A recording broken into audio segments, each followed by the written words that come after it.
reverse enormous velocity. Higher. And Kim. Knowledge far in advance of our own. That's a smart thing. Contact is established. We now transmit you direct. Item 9. Ladies and gentlemen, this is terrific. Okay, guys. So I just wanted to give a brief warning. The subject that I'm going to cover today is graphic and also triggering for people who don't want to hear about people getting tortured and death. So please, if this makes you uncomfortable, or if anything about rape or just anything that shouldn't be done to a human, if that really triggers you and you don't think you can, please skip this episode and move on to another one that's more lighthearted. And thank you, and I hope you guys learned something from this episode. Thanks. Hello there, beautiful people. Thanks for coming with us today on this journey with Item 9. This is Hyra. And Kim. And today it looks like we're gonna keep trucking through this Dennis Rader BTK draining episode. But you know what? We're gonna learn things and we're gonna figure out how this story ends finally. After all that shit we go through, there is an ending and we are getting there. All right.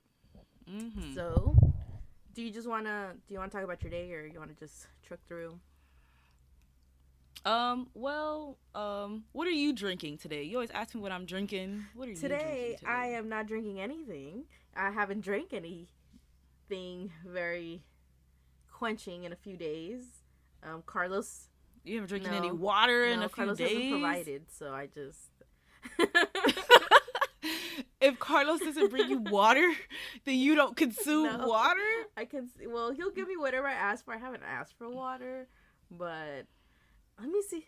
If you fall out somewhere from dehydration, I will never forgive you.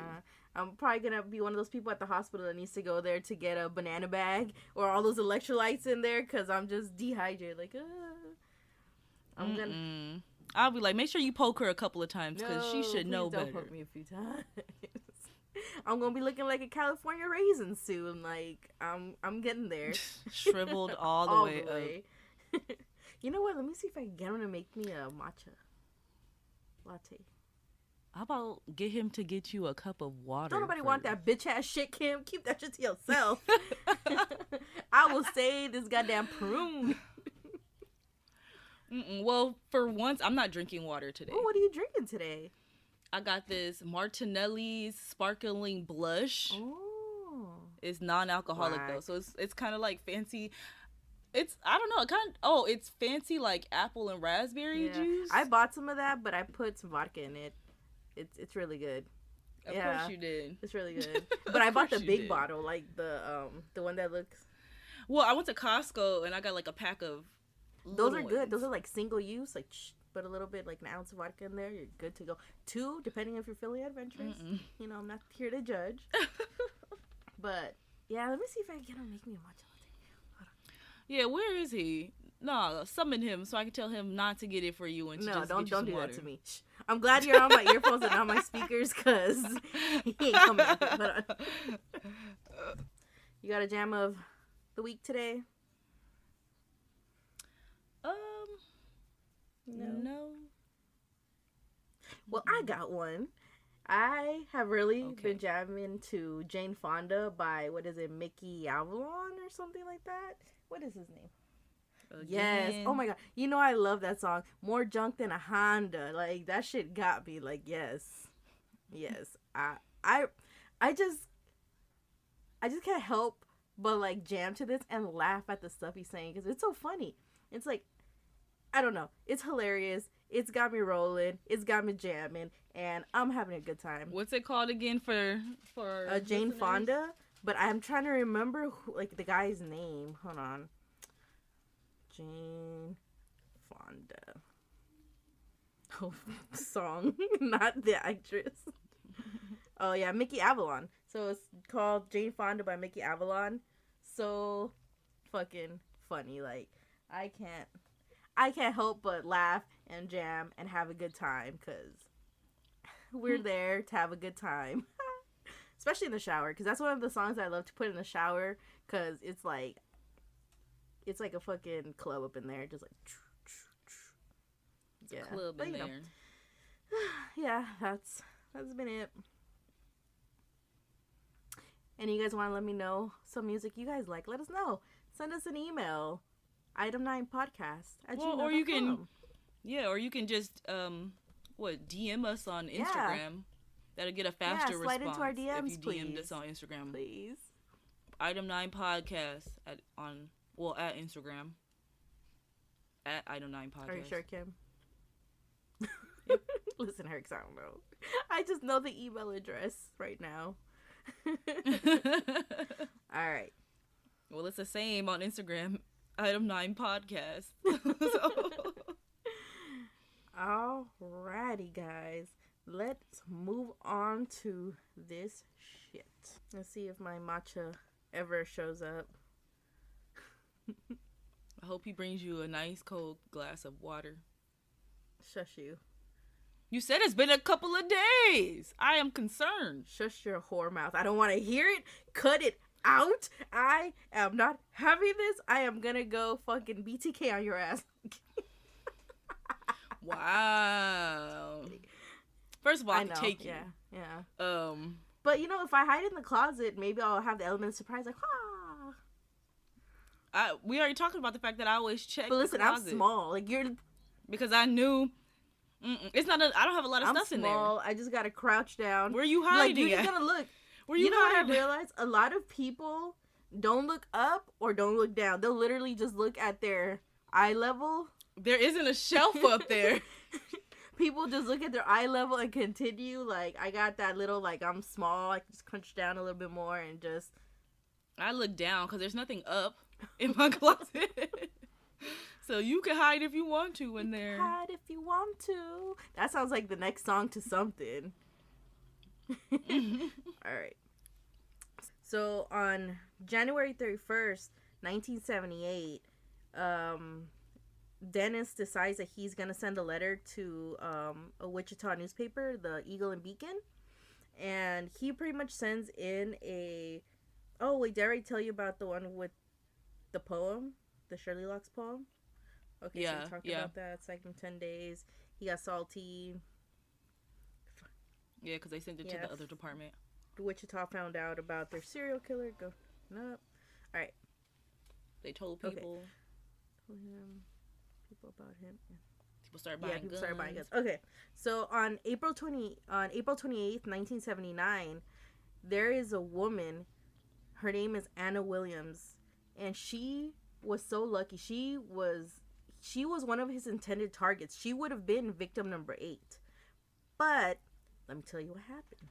So, on that day, well, we all know that Dennis likes to stalk his people beforehand. You know, he wants to get to know as much about them as possible, so he knows who's there, what time they're coming, they're going. And Anna, Miss Williams, she had a thing she did. Oh yeah, she went square dancing on a certain day every week. So he knew about what time she left and what time she came home, because her schedule usually never changed. So on that day, he's like, yeah, she's going to go square dancing, and I'll be there just in time to be able to grab her and, you know, do what I have to do. But luckily on that day, her daughter decided that she wanted to do something with her. So instead of going straight home after her square dancing, she decided to go with her daughter. So her and her daughter are hanging out, and she doesn't go home until the next day. And when she goes home the next day, she realizes that her phone line had been cut, and her phone line had been cut, and someone had broken into her home. Like, she just saw that her house was ransacked, the closet door was open and stuff like that. So she calls the police, and you know, the police come, they investigate, they log it all down, and you know, they just mark it as a home invasion. So on June 15, 1979, Anna gets a letter.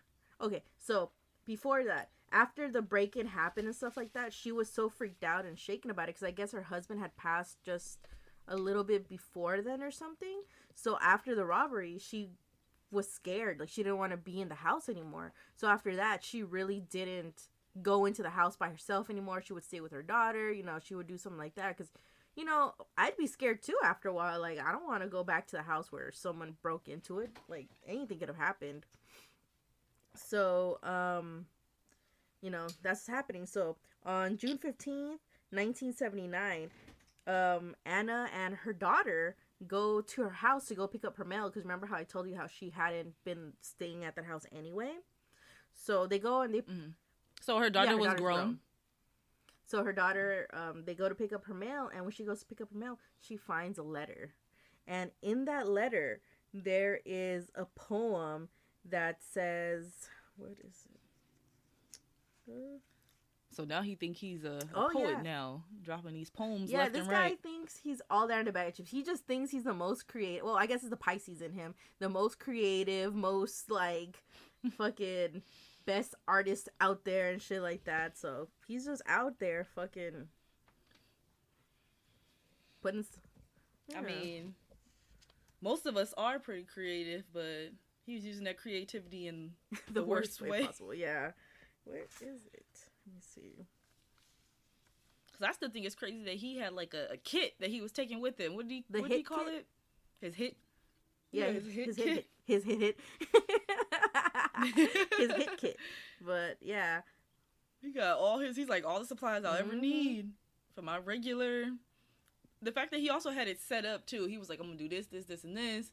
He had, you know, steps that he had set up for himself. Yeah, and he's like, I gotta make sure that I take my gun, I got a certain rope, that I got this shit, and it's like, dude. No, and the fact that he also prepared stories, and they were different for each one. But you know what? The first two are different, but I want to say for the rest of them, he pretty much tells the women that he has, like, sexual needs or a sexual problem that only they can satisfy. But... Oh, so he was like, you know what, I'm just start telling the truth. Which... Yeah, true. Besides giving them the hope that they would possibly be let go afterward. But I don't know. But you know what? I think one of the reasons why he killed them is because for all of these, I don't think he ever wore a mask. He never wore a mask. So it's like... Yeah. Because I think that's like the first stage to know that you probably ain't gonna make it out alive if you comply. If they don't care about you seeing their face, they're probably not gonna let you go. But it's just so scary because, like the first ones that we have read and stuff like that, they all had kids. So at that point, like, I don't know. Like, I might not survive, but at least I'm hoping my kids will survive or something. But all these other women, the other ones don't have kids, and I'm sure they fought. Like, I know that they didn't just, like, go down... Yeah, like, survival was top priority for everyone. It's top priority. The only thing that sucks is he came prepared. He pretty much just sucker punched them because they didn't even know someone was in there and stuff like that. And, you know, honestly, I think that if he was unarmed and just showed up like that, these women would beat the shit out of him. Like, just fight him. Just go. Because, like, he doesn't seem like someone who is ready for, like, a one-on-one fight. Not at all. Yeah, he's a coward, and that's why he took a gun, and that's why he did all this stuff.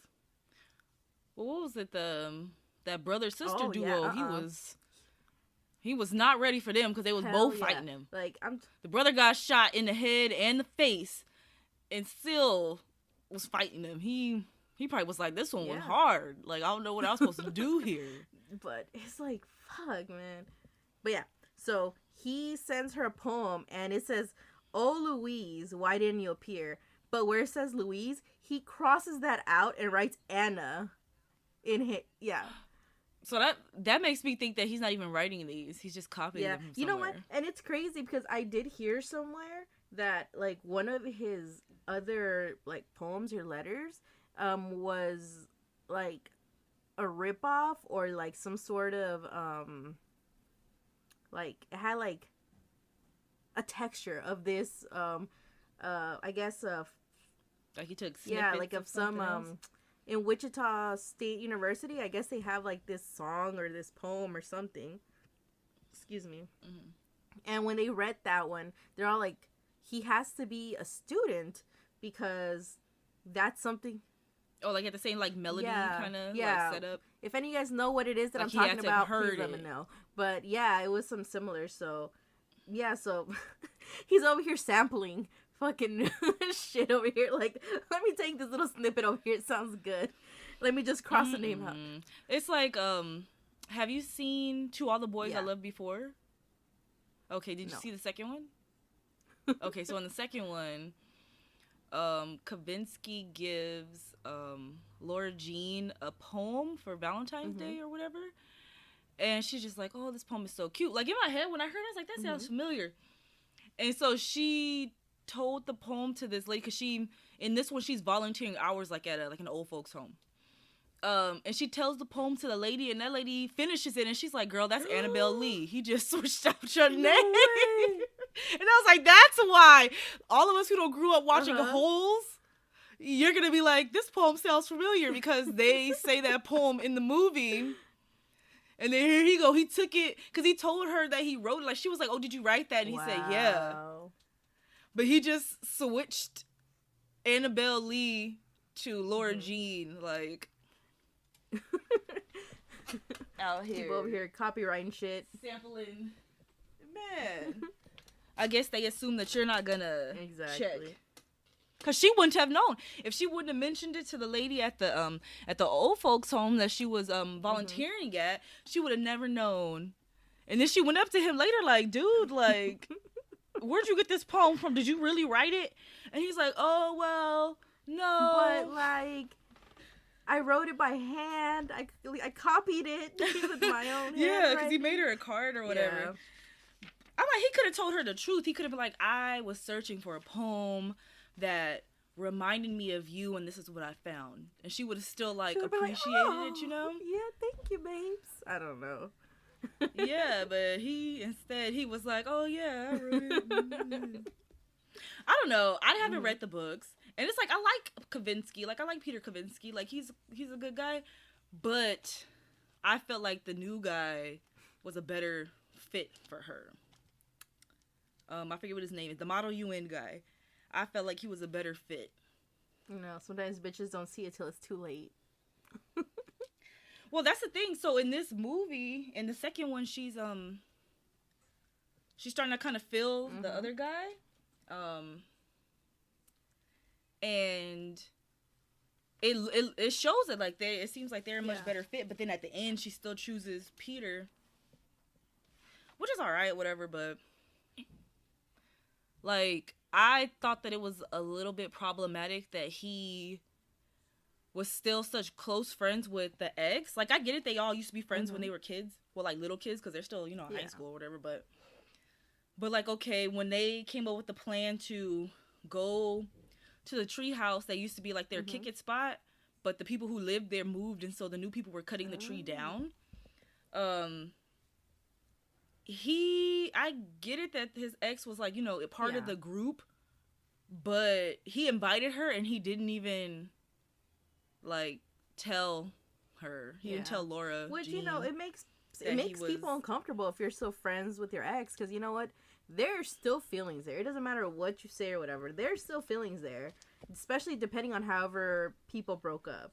Like, if it's one of those things where it was, like, they were just so young, blah, blah, blah. Like, anything could happen. Like, I watched that movie, what was it, My Best Friend's Wedding or stuff like that, though, where, like, the moment I wake up and put on my makeup. I love that version of that song.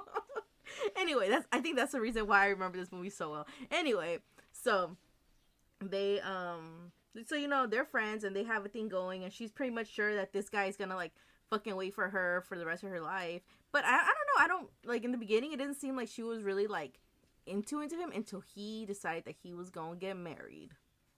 And that's when she's all up over there trying to, like, fucking, you know, hop on that dick or whatever. But it's all like, bitch, you had your chance. Like, it's over. So it's like, so it's like, but, you know, he did feel something for her. And I feel like something could have happened. You never know. Like, shit happens, you know? So, I don't know. For me, like, I'd be a little suspicious. Well, no, my thing isn't that. Cause me, I'm someone, if I break up with somebody, like, I'm done. But, regardless if I was to stay friends with them or not, like, no repeats. But, in this story, there was already a conflict, because in the first one, they had the whole situation where, you know, the ex had recorded the video of them kissing in the hot tub, and then she put it on the internet, and then everybody was sharing it and it went viral, and then she lied about it. So it was like she had already reacted negatively towards their relationship. So I'm like, if she would have been whatever about it, because they had broken up and she had, you know, moved on and had started dating someone else, it wouldn't have been a problem. But the fact that she had, you know, went out of her way to create chaos for them, that's where I'm like, okay, nah, that's not it. But yeah, so he ends up, so this is a snippet of that poem. He writes to her, "It was a perfect plan of deviant pleasure, so bold on that spring night." I'm like, what the fuck are you? Are you the fucking narrator? Like, what? Excuse me? Like, how do you write about your plan to torture and fuck a person up? You know what I mean? Like, how do you write about that in such poetic bliss, I guess? It's just so irritating. Like, it's all like, no, dude, it was not a perfect plan for deviant pleasure. Like, nah, bitch, my ass wants to stay at home in one piece. I don't want to see your little. They start talking about when they catch him and stuff like that. He references Sparky a lot, and Sparky is his code word for his penis. Yeah, this dude. The second you said Sparky and I looked up at you, I was like, no. This dude fucking nicknamed his own penis. I don't know. Okay, so the only thing I could think of a reason why he's like doing these like love poems is because I think in his own sick way he's seeing them as dates. Yeah, I can see that, but still he's seeing them as dates. Like this poem right here. Like, it sounds like, oh, like she missed almost a romantic night with him. Like, and that's not what's really going down. But in his mind, I guess that's how he's seeing it. But I don't get it. Like, how do you go from, like, going on actual romantic dates with your wife to doing this shit to other women? Like, no, dude. No. He said this vanilla stuff is not cutting it. He said, this is not it. I gotta go. I gotta tie somebody up. The issue is, like, okay, well, 2020, you can easily find somebody that'll allow you to tie them up. Not choke them to death, but, you know, tie them up. You can even, there's even people who will let you put your hands around their neck, you know. No, but listen, even in fucking, what year was this? 1970s, 1980s, people were into it. You just had to look. Maybe if he would have talked, know the spots. Maybe if he would have talked to his wife about, like, listen, what about I tie you up for tonight? What about we try that? And, you know, there's that trust in there. It's like, sure, babes, fucking tie me up, but don't like, I don't know. I feel like he wouldn't have murdered her. Like, she would have been safe because obviously, like, husband is the first fucking suspect always, which we will find out. But anyway, I feel like maybe she would have been down. Like, I don't know. I feel.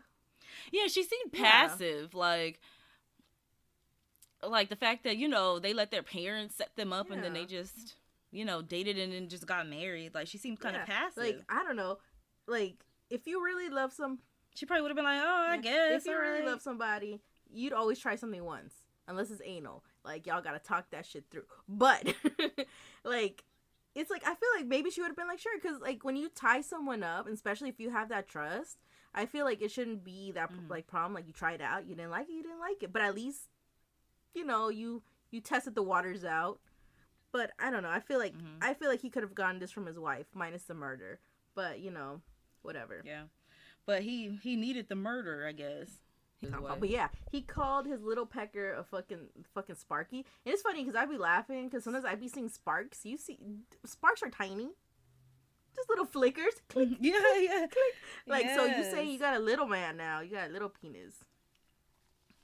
Maybe, hey, he was like, I know what I got. I know what I'm working That's with probably- here, okay? I don't have any like delusions. That's probably why he didn't rape them, because he knew, like, they were gonna be like, so what's going on, bro?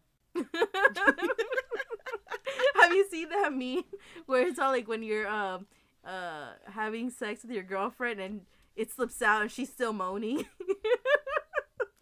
I did see. Matter of fact, I think he sent that to me. Probably. But that's probably what was gonna happen. Like, maybe that's why his wife only had 2 kids with him. Like, like, what's the point of having sex if nothing's happening? She's just like, are you in there? You out? Are you done? Let me know. He's probably sitting. She's probably laying there with the book, reading. And he's all like, "Don't treat me like my mother."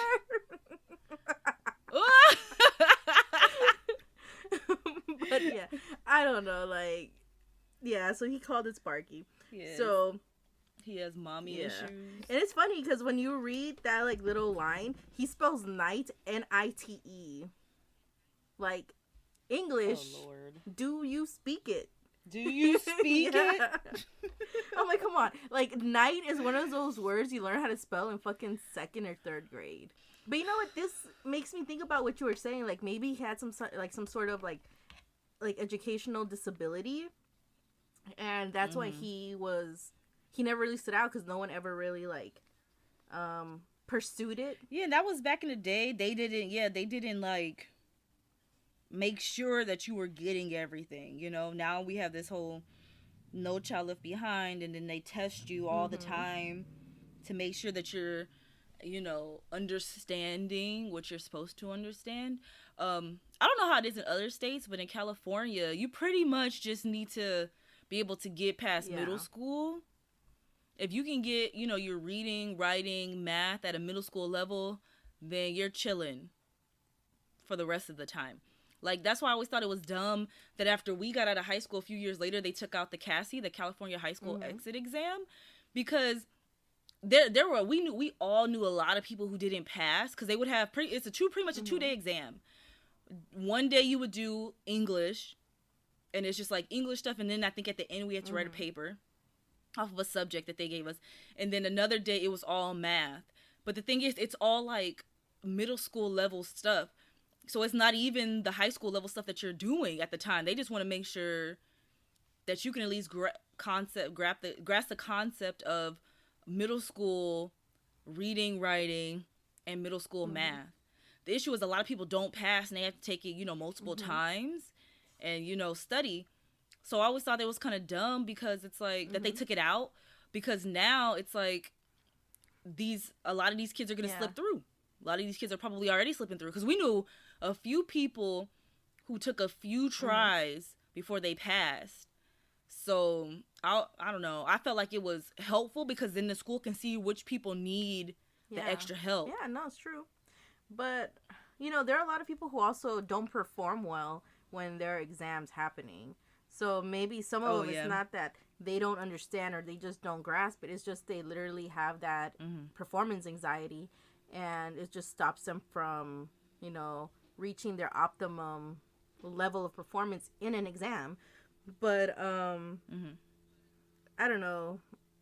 This guy just really needed some help with some of the stuff he was doing. I feel like if he would have like felt that he was like better at doing other things, maybe he wouldn't have ended up like this. Maybe things wouldn't have gone that way. But would have, could have, should have, east woulda. I don't fucking know. So it's all like he had choices. He made his choices. He knew what he was doing. It's not like he knew that what he was doing was okay. Or else why wouldn't he come out been like, hey, look, I did this. My name is Dennis Rader. This is what I do for a living, blah, blah, blah. Like, he knew what he was doing was wrong. Take credit. Yeah. And that's why he gave credit to this other persona that isn't even him. Because this person's actually scary. Like, himself in his regular life, he ain't a scary man. Like, he's just some dude. If I see him, I would probably bop him in the face if he came up to tell me something. You know what I mean? Like, it's just... Don't you talk to me like that. Shit. Just punch you in the face. It take me a minute to get up there, but I'll get up there. But it's just... He's how tall is he? He's probably not even that tall. Good question. I don't know. I don't know. Probably not even that tall. But so he's just a whole mess. So she finds that letter in that poem, and there's also like a scarf that belongs to her. And this shit freaks her. And seeing that letter with the scarf and the signature of the BTK on there and stuff like that, that shit. He signed it? Yeah. BTK? Well, he didn't. I don't. They call it his signature, but he has this like little like symbol. Like, I guess when he was doing his research on serial killers and stuff like that, he's like, oh, I need to have a symbol. A symbol. So like his symbol would be like pretty much BTK, but it would be like the B would be like nipples, and then the T would be like the arms, and then the K was like the legs and stuff like that. Oh wow! So he's like a 14-year-old boy. Yeah, gotcha. He's just, but no, like he waited for her. He waited for her for a long time. But at this time, he has a family or something, whatever. He has other stuff to do, so he couldn't just wait for her all night. So he just called it a night and left. But so when she got that letter, that shit scared her so much that she moved out of the country, like out of that country. And she was like, I gotta get out. Yeah, she left the state, and she was all like, shit, he has not been caught. He is not coming back. Like, nah, fuck that. I'm out. So she skipped on out of there. Like, same. Like, I would, like, same. Like, You're like, I was this close to being out of here. This close to not even being in this world. Like, if it wasn't for her daughter, who legit saved her life, she would not be spending as much time with her family, because that was a fucking close one.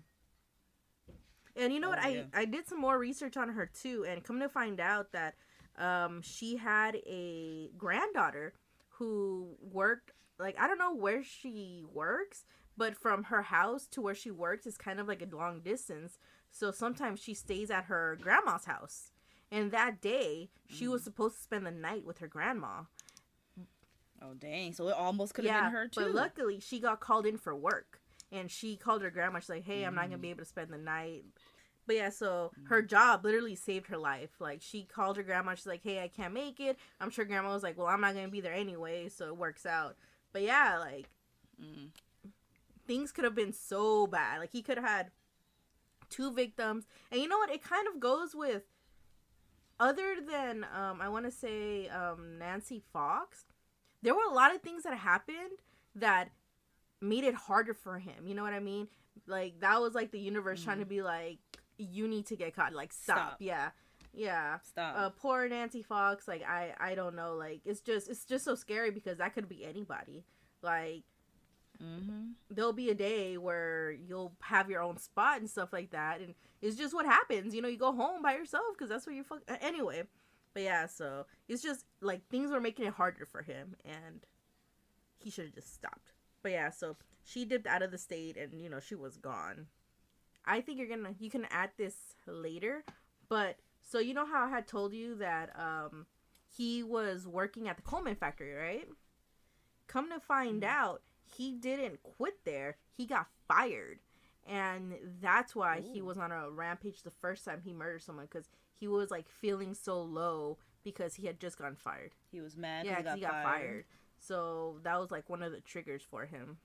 So, that happens. And then he has like about a 8-year gap between the murders. And, he just has family stuff to do, in 1979, he ends up graduating from Wichita State University, and you know what he gets his degree on? Criminal justice. Yes, his degree is criminal justice, and he was like, I might have to learn some of this just in case. And but that's what he says. He does say that he did that because he wanted to figure out how he can have a cleaner scene, I guess, so he wouldn't get caught. But so he was, because he was going to the school, and so that was the school where the song that he sampled. From there, okay. Or song or poem or whatever. I'm not really sure. So around this time when he's doing these killings, he's working at ADT. The security place. He works at ADT. He's like one of those people who like installs like the security equipment and stuff. Oh no. Yeah. So in a lot of his like pictures that he sends in, they see that he's very organized. Like his layouts of the houses and stuff like that are very like well done, like very like architecty or something like that. And that's because I guess ADT had a certain way they did or whatever. But yeah, he does that. And it's funny because in ADT, nobody liked him there. Like when they found out that he was the serial killer, people that worked at ADT came out and they were all like, yeah, we knew something was off about him. Like, yeah, because people who are weird, you get that like the energy around them is off. Like people know like, oh, it was something about them, like, but I just didn't know what it was. Yeah, like he probably gave off a weird energy, something creepy, and they were just looking at him probably like, yeah. Like, no, it wasn't even that. He was just a fucking asshole. Like, he was literally a fucking asshole. Like, he was by the book. Like, he read the whole fucking ADT employee manual and shit like that. And, like, if anyone did something that wasn't by the book, he would, like, go and fucking, like, be, like, their boss and tell them what... tell on them, yell at them or whatever. And, like, they hated him so much that they just called him the Blue Book Man. Because I guess their manual was, like, blue or something like that. So they would call him the Blue Book Man. Oh, wow. Yeah. And during the crime spree, like, you know, for ADT, when BTK was around, it was a big boost of sales for them. Because a lot of people were trying to, like, you know, get security systems because they didn't want this dude to get into their house and stuff like that. So... he actually has a coworker who we actually, I guess, kind of got along with. Her name was Denise Maddox. And she said that he was always good to her. Like, he never did anything, like, mean to her. When some of the guys would cuss in front of her, he would, like, take the guys off to the side and be like, don't cuss in front of the lady, blah, blah, blah, blah, blah, you know, whatever. But she, one day, I guess when the BTK killings were getting really, like, well, they were always scary. Bad. But, like, when it was, like... really scary, she asked him, it's like, hey, do you think I should get an ADT system? And he looks at her, he's like, oh, don't bother, because he cuts the telephone lines anyway, so it's not like you're gonna be let some slip. Well, no, because don't forget, at this time, that's something that they already knew. Like, that was one of the things that the press about the cut line. So there's something that the press already knew, I'm sure. I hope. I didn't read anywhere that when he said that, it kind of gave her like an alarm, like alarm of suspicion. I think she just kind of like, oh, you know what, you're right. So wait, so their alarm was set up through the phone line? I guess so. I don't know, but that's what he told her. He's like, don't bother. Like, he cuts the phone lines anyway. So I'm guessing like he worked there. So I'm guessing he was the one who knew. Maybe nobody else knew that that's how you cut it, but to me it just kind of seems obvious. I don't know. If, like right now in these days, don't nobody have like landlines or anything. Like, everyone's got their phone. Like, you just gonna fucking try to cut that. Oh shit. Yeah, they gotta destroy a whole cell tower. You gotta go to find out what radius it is. Like, all right, that's a tower I need to get over there. But yeah, and it's like, joke's on you. So a lot of these like shared. I know, and you know, you always have that like, hey Siri, shit. Oh, is she gonna turn on? No. You know what? Mine isn't turned on. I gotta turn You know what? That It doesn't on. matter. I have my Siri, and I'm always like saying like, "Hey Siri, hey Siri," and the bitch don't listen. So I'm gonna get murdered before I even get any help from the bitch. Maybe she's just tired of you. She said you always call. But me, I'm like, not. dang. Sometimes I'm just like, hello. She said, "Do it yourself." I'm like, I bought you for this feature, woman. She says, I'm no slave. I got stuff to do. But yeah, so he ends up having an 8-year gap. He graduates from there, gets his BA for criminal justice. And then April 26, 1985 happens. 53-year-old Maureen Hedge goes out with a man. His name is Reporter, and you know they're out, and his name is Mr. Reporter. Oh, I thought you said his name was No, Reporter. I was like, Mr. Senior Porter. they they go out and they go out, they have a good time, and then he takes her home, and they're at her house till about 1 o'clock. And he's just chilling. It's 1 o'clock. He's like, all right, I'm gonna go home. So he leaves her in her house at 1 a.m., like 1 in the morning. So he goes home, and around this time, guess who's hiding in the closet?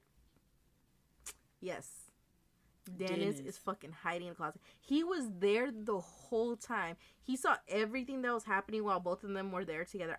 You know what? This is what makes me think that he knows that he doesn't want to like confront men, because he knows once he confronts a man, they have a higher chance of bringing his ass down. And even though this guy was probably old or something like that, because I don't know how old he is, but if you're 53 years old and you go out with someone, it didn't say if they went on a date or anything like that, but like if you're with them till 1 in the morning, I'm pretty sure you're about the same age, and 50 is not that old.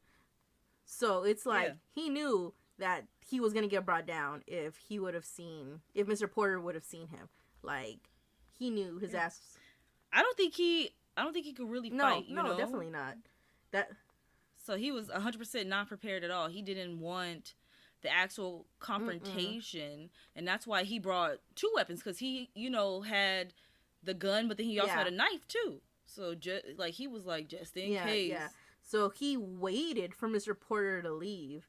So he ends up leaving, and then he pops up, and on April 27, because it's already 1 a.m.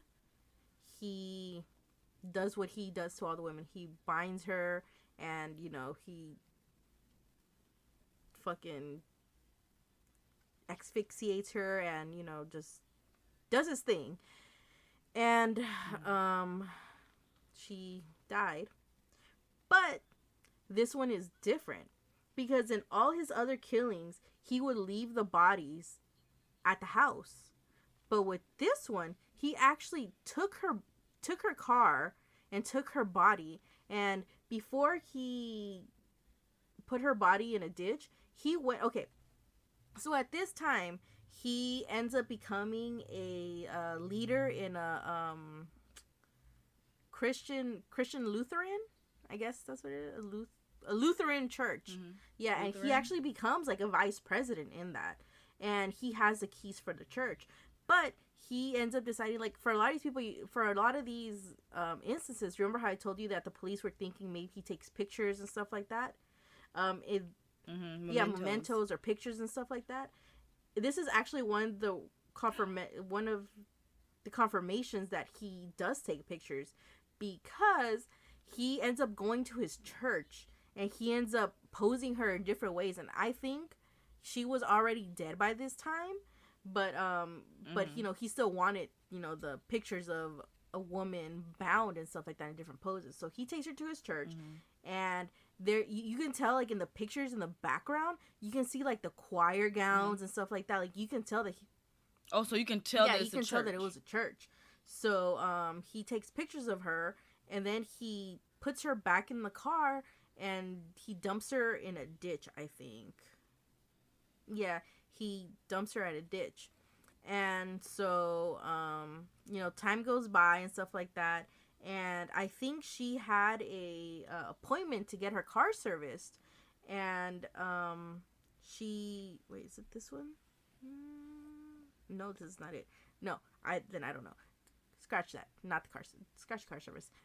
Yeah. Delete so, that. Time goes by, and I guess people start realizing that she's missing. So, the police comes in, and they just see that there was been a break-in and stuff like that. So, on May 2nd, 1985, they find her car in a parking lot for a shopping center. But, they look into their books and stuff like that, and they realize that car had actually been parked there on April 27th. So, they're all like, so the person came and dumped the car there. And the sad part is that her body wasn't found until May 5th, 1985. Wait, how many days? So she died on, I would say, April 27th, because April 27th, and then she was found May 5th, yeah. And her car was found May 2nd. So, yeah. And ask me where he was supposed to be, Kim.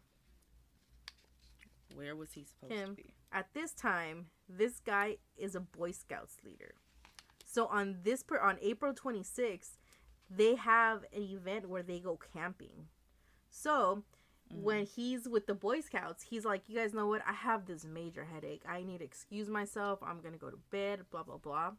And instead of doing that, he gets to his car, and I guess there's like a gas station or a store near there, and he goes and he buys a beer.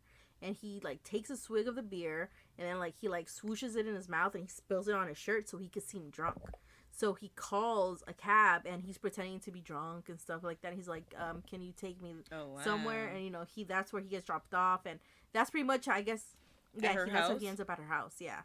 And, dang. But yeah, he's supposed to, he uses him being a Boy Scouts leader as an alibi on why he couldn't have been at that murder. If he would have gotten caught, he's like, well, guess what? I was there, blah, blah, blah.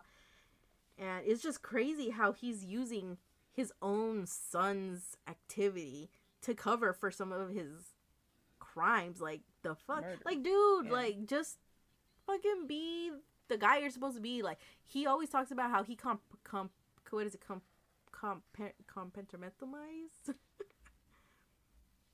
Yes. You messed up the word, and I can't say the word now. Okay, hold on.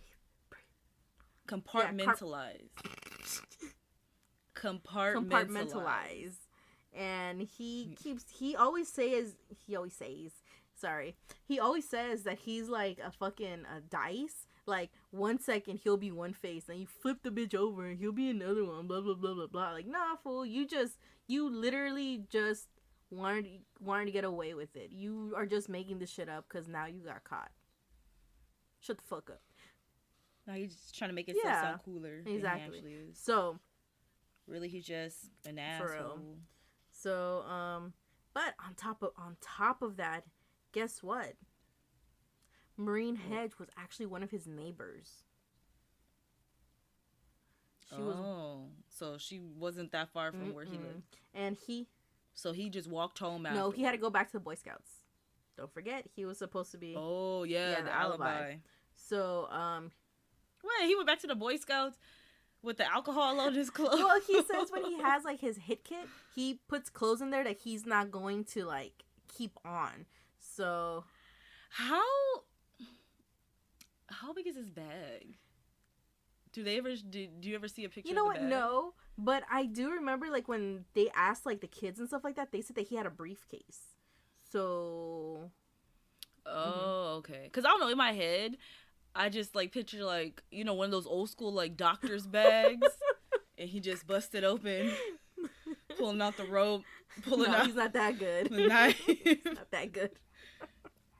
He just gets. But not just because it's that good. I just felt like maybe it was just an accessible bag to have. Like, he's not that special. Like, he ain't gonna get no doctor one. He's just gonna get some fucking regular ass briefcase that he probably bought at Walmart or JCPenney or something. I don't fucking know.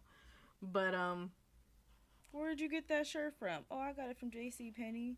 Did you remember that skit the one year that you went to camp? I think so. I don't know. I always think that one's funny. Where you have like a person standing there and then somebody walks by and they're like, "Oh, that's a cool shirt." And they're like, "Where'd you get it?" "Oh, I got it from JCPenney." And, you know, several people walk by and say the same thing. And they're like, "Dang, they must have had a sale. Like, what's going on at JCPenney?" And then somebody runs out with, like, a towel on. And they're like, "I just been robbed. My name is JCPenney." And then they run after the people. That's a cute one. Yeah, I do remember that one. But maybe that's a skit they did at the Boy Scouts. You know what? Because these skits, you know, are recycled. Yeah. But, yeah. And they do the autopsy on Miss Hedge, and they determine the same thing, death by strangulation. But, like I said, since this one was different, and he moved the body, the police did not connect this one to any of the other Dennis Rader murders. But the thing that for me is slightly off is that they find a pantyhose with tight knots by the body. And it's all like, and you know he died by strangulation. Like, maybe, like, okay, it's different that he moved the body, but I feel like maybe you guys should keep this one because how many other people are fucking dying by strangulation and have fucking pantyhoses not knotted up by the body? Like, criminals change. They're not trying to get caught, and obviously that's why he moved this body, because at this time he has a family. Yeah, especially since they hadn't heard from him for a while. You said there was an 8-year gap. Like, they should have just assumed maybe this is a shift. Or even if they didn't know, they could have been like, okay, this is either the same one, or maybe we just kind of keep an eye on it, put it next to the file. Because it could also be a copycat, you know? Somebody like, oh, I like what he was doing. I'm just switch it up a little bit. Like, they should have kind of kept an eye, like, put this one next to this case just But like in we case. said, it had been an 8-year gap, and remember I told you that there were 3 generations of police officers who worked this case, because, you know, the first ones came. Oh, so you're like, this was a generational Yeah, maybe this is one of those where they hadn't heard about it because, you know, it's been 8 years. The cops that were part of that probably have retired, and, you know, they probably don't want to talk about it and stuff like that. But but I don't know, for me it was always weird, like that pantyhose, and a lot of these women actually have like some sort of pantyhose or stocking or something that's found by them. So it's like one of those things where, like, I don't know, it's...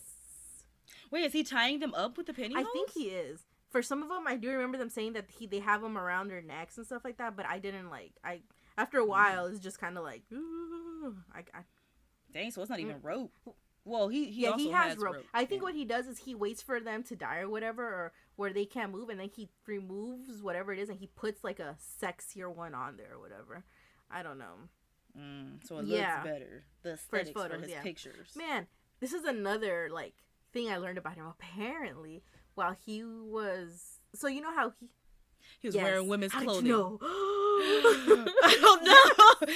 Like, the second you started talking about the pantyhose, I'm like, is he wearing? He is. So while he goes with ransacking to get, you know, mementos and stuff like that, he actually does take like some of their like lingerie and underwear and stuff like that, and he's collecting underwear. Yeah, fucking too? weirdo, right? So how many mementos? I thought usually serial killers take like one thing, because they don't want to get caught, so they don't want to have a whole bunch of things. But he got pictures. Yeah. He got underwear. Yeah, he's got watches, necklaces, just like random shit. Oh, yeah, I forgot. The watch. Like, he was like, oh, yeah, I needed a watch. He had a watch. So he ends up doing his own portraits, where he would not only dress up in women's clothing, but he would also bind himself. And I guess he had like a camera that had like a timer or something like that, but he just looks fucking ridiculous. Like, he's in fucking... There's pictures? Yes. Send me one of those too. But yeah, so he is in like lingerie, and he's like tied up and shit like that. So that's what his real problem is. He does not want to be a dom. He wants to be a submissive. Maybe he wants both. He wants a woman to tie him up. He wants the woman to dress him up in women's clothing, and he wants the woman to choke him out. Maybe. Listen, he could have found that. He could have had that. He could have had a bad bitch. That probably would have worked out better if he found someone who was more dominant and was doing that. He probably wouldn't even went out to kill anybody, because he was, you know, receiving it honestly, at home. he just needed to leave Wichita and go somewhere else. And maybe he would have had more of a variety of people. More open to his Yeah, exactly. Taste. Especially since, I don't know, I'm pretty sure in the 80s they had internet and stuff like that. Like, or they fucking had newspapers. Like, a lot of the stuff he did was through newspaper. Just fucking go on the fucking miscellaneous, like, male, searching for woman who wants to have a good time, likes bondage, and also doesn't mind a man wearing lingerie. We can flip roles. You could be the dom and I could be the submissive. Whatever you want. Just call blah, blah, blah, blah. I'm looking forward to meeting you. Just send letter to... to blah, blah, blah, blah, blah. Exactly. Send letter. No, it's funny, because in one of the letters that he sends the name, like, you know, like the return address. What is it? I have it here. It's I think it's like Bill Thomas Killing. Is it Bill Thomas Killing?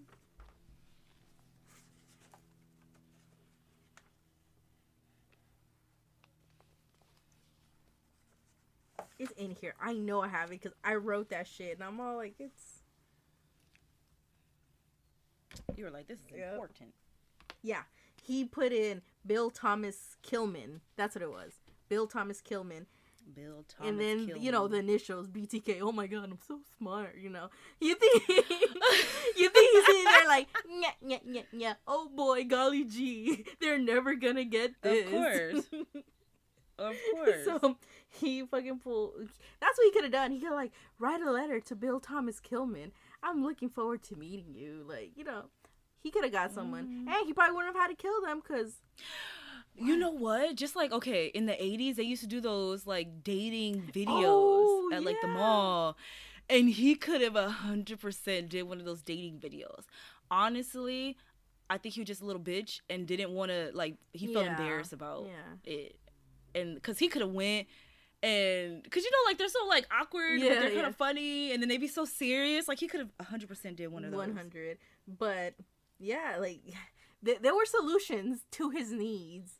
Minus the killing, like just come on, man, just wow, ruin a good time. Minus the murder. You know? Yeah, he ends up having pictures of him in like bondage and stuff like that while he's with the Boy Scouts. Like I feel like he does this while he was like with the Boy Scouts and stuff like that. And he even admits that there were a few times where he thought he was gonna get caught because he couldn't get out of the binds. He's just like, ugh. But you know. Dang, how do you explain that? What are you gonna do? Say that BTK had him? I know. He dressed them up in women's clothing.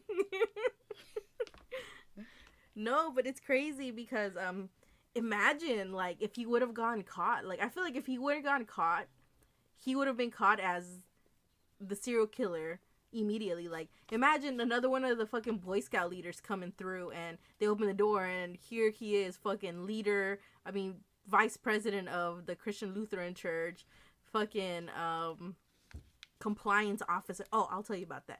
But he does end up becoming a compliance officer and stuff like that. Like this fucking good man over here. And well, you know, you could be a good man and be whatever. But I'm just saying, like, imagine just how flipped his image would have been. And there's like, you know what? He's a little off. Maybe we should keep an eye on him. And I'm sure if they would have dug, his ass would have been caught. They would have found. But yeah, so poor Miss Hedge.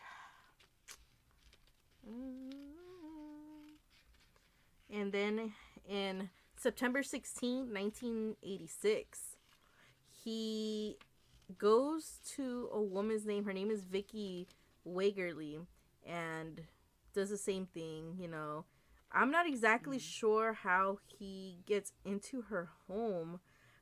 But he ends up getting into her home and does the same thing. He ends up binding her and doing his thing, you know, with the semen found on the floor and stuff like that. And but the thing that fucks me up about this one, like a lot of these, like a few of them are at night, but a lot of these are in like broad daylight. Like he killed her right before lunch. Like he had to kill her like around because the person who finds her is her husband. So, her husband finds her. And not only that, but she had a toddler, like a baby. And I think I read somewhere that they find the baby, like, on the floor. Oh, like the baby was there. So, they, you know, he because he said that he was getting home from lunch. Like, he's like, he was going to his house for lunch. And he gets there and he just finds her on the floor and you know she's dead and he like cuts the binding and stuff. And this is the only murder where there are no pictures of the crime scene because since the husband found her, they just assume that the husband did it. Which what throws me off is this is his perfect MO. She's tied up. Her it looks like her autopsy was her autopsy determined that her death was caused by strangulation and asphyxiation, which is consistent with all these other murders. And it's just like classic Dennis Rader. Like that's just what he does. So it's like I can't believe that they decided that they wanted to go the easy route and try to pin it on the husband, which they couldn't find anything on him. But also on top of that, not only did they convince, like, we're trying to think the husband did it, they took DNA from her fingers, and when they saw DNA, they realized that it matched Mrs. Wagerly and another suspect, which was not her husband. Okay, so they have DNA testing now at this point. Probably generation 2 working on the case. He's been dropping semen. They couldn't connect that DNA? Did they take a sample? Yeah, I'm like, that sample, all they needed was to ask the husband for a sample, and if it didn't match, then it wasn't him. Plus, he came home from work. Like, he had an alibi. So he has an alibi because there are people who just seen him at work. Yeah, that's what I'm saying. Like, it makes no sense that they try to pin this on the husband. But the sad part is, for a long time, even after they couldn't find anything on him, people always thought that he killed her. Like, yeah, there was always that, like, little, like, shroud of suspicion over him. Yeah. And it's funny because the guy, Mrs. Wagerly's husband, the guy, he has a sister. And the sister actually went to the toddler who seen whatever happened. And he's like, so what happened that day? She's like, Mom was hurting the man. And he's like, oh, was the man dad? He's like, no, that man was not daddy. Like, nope. So, but you know. Ooh, that wasn't my dad. But you know, they would have thought like maybe he wasn't like really seeing it or what. But I don't know. But yeah, for a long time, everyone thought that her husband had killed her. So, but you know, they did take the DNA from her fingers and it didn't match. So, you know, but my thing, okay, so I think this is one of the things I learned watching some of the documentaries and stuff like that. I guess when they take the DNA evidence for semen, sometimes it doesn't give you like DNA. When you take samples from semen, sometimes it'll show you the DNA of the person, but sometimes it doesn't have it. And the people who DNA shows up, I guess they call them secretors, but he was a non-secretor. So even after they took the swab of his semen, they didn't have his DNA. They were just able to match the sperm to itself. Oh, and that's not the only crazy part. So you know how I told you the husband was going home for lunch, right? On his way home, he saw a man driving his car. I think they had like an Oldsmobile or a Monte Carlo. I can't remember. But he was, or maybe it's the same thing. I don't know. I don't fucking know cars. But anyway, he saw him driving the same car. But, you know, it didn't dawn on him. He was just like, oh, maybe that guy has the same car I do, blah, blah, blah, blah. So. Oh, he took their car? Yeah. Oh, so they had two cars. The husband's car and, you know, the other one. Yeah. The wife's car. So when he's driving, he sees him. And then when the police come and all stuff, he tells them, like, hey, I saw a guy driving our car. But, you know, they're not believing him. They're wanting him to be the suspect. So they didn't follow that lead. So, you know, opportunity wasted, you know. So, on January 1991, January 19th, 1991, Dolores Davis goes missing. And, I think, yeah, this is, oh, yeah, this is the one? Yeah, this is the one. Okay, so you remember how I was telling you that there was one, okay, so Miss Davis goes missing. And the reason they realize that is because she actually had a appointment to get her car serviced, but she never showed up. And so, you know, the guy who was supposed to do her car, he goes over to, you know, to do a wellness check on her. So he goes over to her house, and then he realizes that her shades are down, which he thinks is weird because he knows that Miss Davis is an early riser. So he goes over to her house, and all of a sudden, he starts noticing that the phone lines are cut and that someone broke into her house. So he saw that someone fucking threw a cinder block through her glass door. Nobody heard that? Like, I don't know. But, like, where are the nosy neighbors? Like, where's the person I know, that's like, I am that nosy neighbor. Nosy neighbor.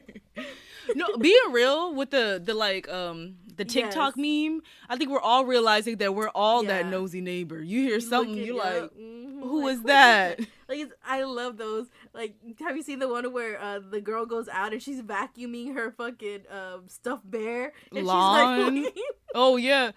but yeah, like, I would go out there too, like, what's going on? Like, we have neighbors here that yell all the time, and I always go into Christina's room, and I'm all like, what's going on over there?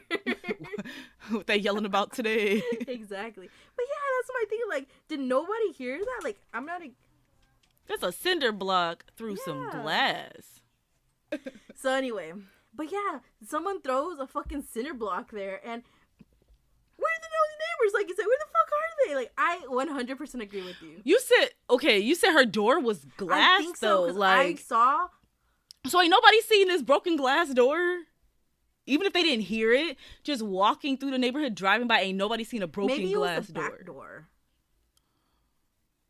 Oh, I don't know. Who gets a glass door? Or maybe in it was the a back? window. I don't fucking know. That sounds more decorative, like. You know how, like, they have the wood, it's a wood door, but then the whole middle piece will be glass? That's what I, like, imagined. Yeah, it doesn't matter. To me, I don't give a shit if it was a glass door, window, or whatever. You hear that shit, especially with the cinder block. Like, you heard that. You know what I mean? Like, I would have busted out, like, who broke my car window? Like, something. Yeah. My car! That better not be my car. Everybody looking. Everybody's looking like, I know that wasn't my car. Can you go check to make sure that wasn't my car? Like, of course, because you ain't gonna I would get up, but it just looks more intimidating when he goes out there, Like, don't nobody think. You walk out with a knife. Get you a bat. But yeah, it's like, I don't know, like, I feel like people should have came out, because I'm sure there are cars everywhere. I would have thought that someone broke glass, like some kid playing or something, but, I'm trying to figure out if I need to go, fuck up Timmy's dad to go give him my shit, like, give me my money from my fucking windshield, like, something, Yeah, because my thing is, he broke the glass, and he climbed in that way, right? That's how he entered her house. So it's like, even if you heard the glass but didn't see, you still gonna peek out, so you should have seen a grown man climb through somebody's window. Yeah. It's like, okay, I believe it's Order of the Phoenix, in the book, in the beginning, because, okay, talking about Harry Potter again, Harry irritates me so much in the beginning of each book. I'm like, you only have to go home to your uncle for 2 months. Out of the year, and then the whole rest of the year, 10 months, you're up at Hogwarts. Why is he being such a crybaby? He's like, dang, I don't want to come back. Nobody's writing me any letters. Like, this sucks. And it's like, okay, but it's only 2 months. That's it. That's a short amount of time when you spend the rest of the whole year somewhere else. And so it's one of those times where he's being a crybaby, and he's like, chilling in the bushes because he's listening to the news and stuff, because the wizards, they slip things into the news because this is after Voldemort has come back, and he's trying to keep an ear out for what's going on. And then his uncle and aunt think it's weird for a teenage boy to want to listen to the news, so he's like outside the window, like in some bushes, just like chilling, like sitting on the ground listening. But then he hears the crack of somebody apparating away. And everybody in the neighborhood hears that crap, and they come outside like, what was that? Yeah. So it's like, somebody probably saw him climbing her window, and they just didn't say anything, and that's the worst thing. The thing is, like, at this time when this shit was going on and stuff like that, it's like, they were saying that fucking parents were turning in, sorry, Castiel's in the litter box. They hear it. We'll wait a second for him to finish, I guess. I hope he doesn't take a shit, though. Ugh, the worst. Man, you're gonna be trapped in there. It's terrible. You got some spray? No, I got perfume. But it's like, it doesn't matter. Like, I don't want shit to be mixed with the perfume, you know what I mean? Like, or any spray. Like, ugh. No, if you get the Bath and Body Works room spray, it's a small can, but it's strong. You really only need, like, one spray. It says 2 max, but if you spray anything more than 2, you're gonna be... They know coughing that shit's concentrated. in fog of fragrance. Yeah, it's so concentrated. You really just need the one squirt, and it'll cover that up. Well, I got some OZM, so that'll cover it up. It'll cover that up. So. But yeah, I be getting those when they're on sale, the Bath and Body Works ones, because I think they're supposed to be like $7 each. I get them when they're like $2 and like 50 cents or some 95 cents or something.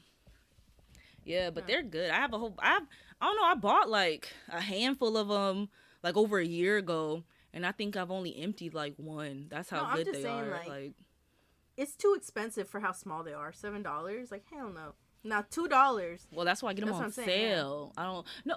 It's funny. Kiana and her boyfriend Ube would make fun of me because like. Well, every time I get something, I'll be like, I got it on sale. And so one time I think I had something, they was like, what, did you get it on sale? And I'm like, joke's on y'all when y'all broke because y'all paying full price for everything. Don't be looking at me, okay? They just started laughing. But yeah, so cinder block. Nobody came out, motherfuckers. Anyway, but like I was saying, there were people who were like turning in their fucking sons and shit like that. But, like, I think he's BTK. Like, people are pointing the blame everywhere but where it needs to go, I mean, that's good that they're willing to turn in a family member. Yeah, that's true. That's like now with the school shooting thing. I think there's been that I know of. I think there was 2 incidents where moms realized that their kid was planning school shootings and they called the police. Hey, I love my son, but come get him. He can't be out here on the streets. my mom would call the police on me. Something My ain't mom would right. be like, nah, you stupid ass bitch. We calling 911 right now. Like, I know. She got your killing notebook. Like, she beating you with it. Like, This what you doing? This what you doing? Like, I'm like, I'm sorry. And then she called the police on you after she. My mom gonna beat the shit out of me. Like, that bitch don't play. And that's probably why I'm not a murderer. The one person I don't want to find out is my mom, cause ain't nobody saving me from there. Like, she's all like, you ain't going to jail. You ain't getting murdered by these hands. Like, I'm like, ah. She's like, it's time that I take you out I brought of this you world. In. I'm gonna bring you out. And that's no fucking joke. And I believe it. Like, dang. But anyway. So yeah, no one comes out. And,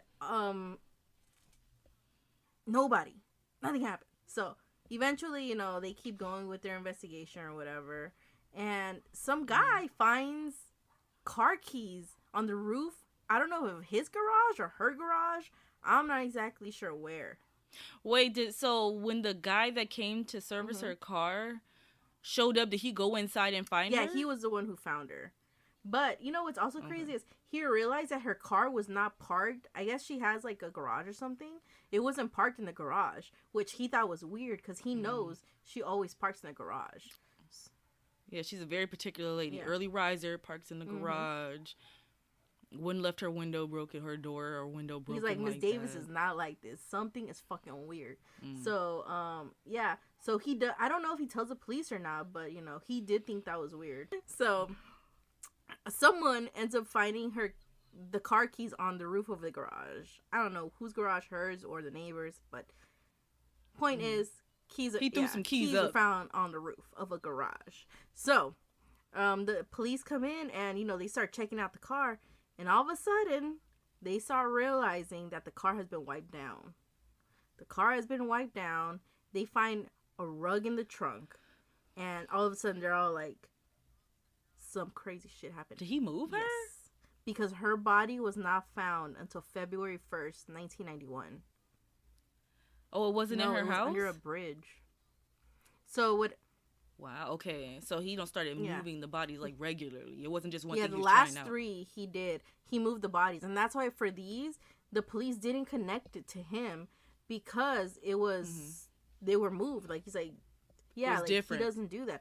But the thing is, like when they find her body under the bridge, so poor kid. But I think for this one, I may be wrong. It might have been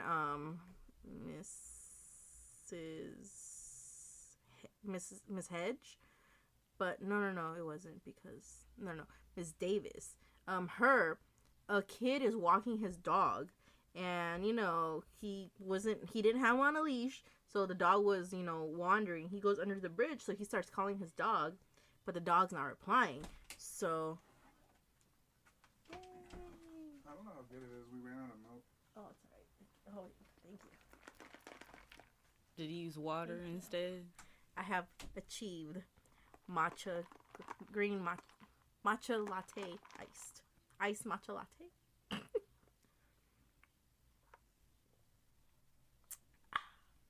All right.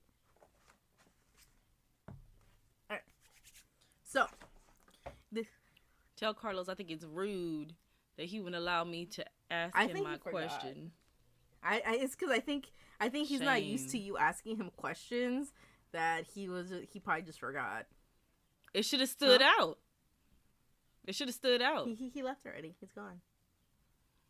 Yeah, I said it should have stood out because I don't ever be asking him anything. That's true, but it's also just easy that it just slipped away. He's all like, Shame. You should call him in. I should call who?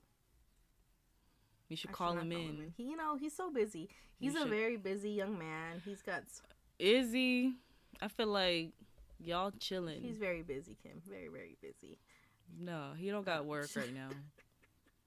We need to put a message to his receptionist. Maybe she could fill out a date, and his people will call your people, and y'all can, Okay. You know what? Okay. Anyway, sorry. So the kid, he's walking his dog, and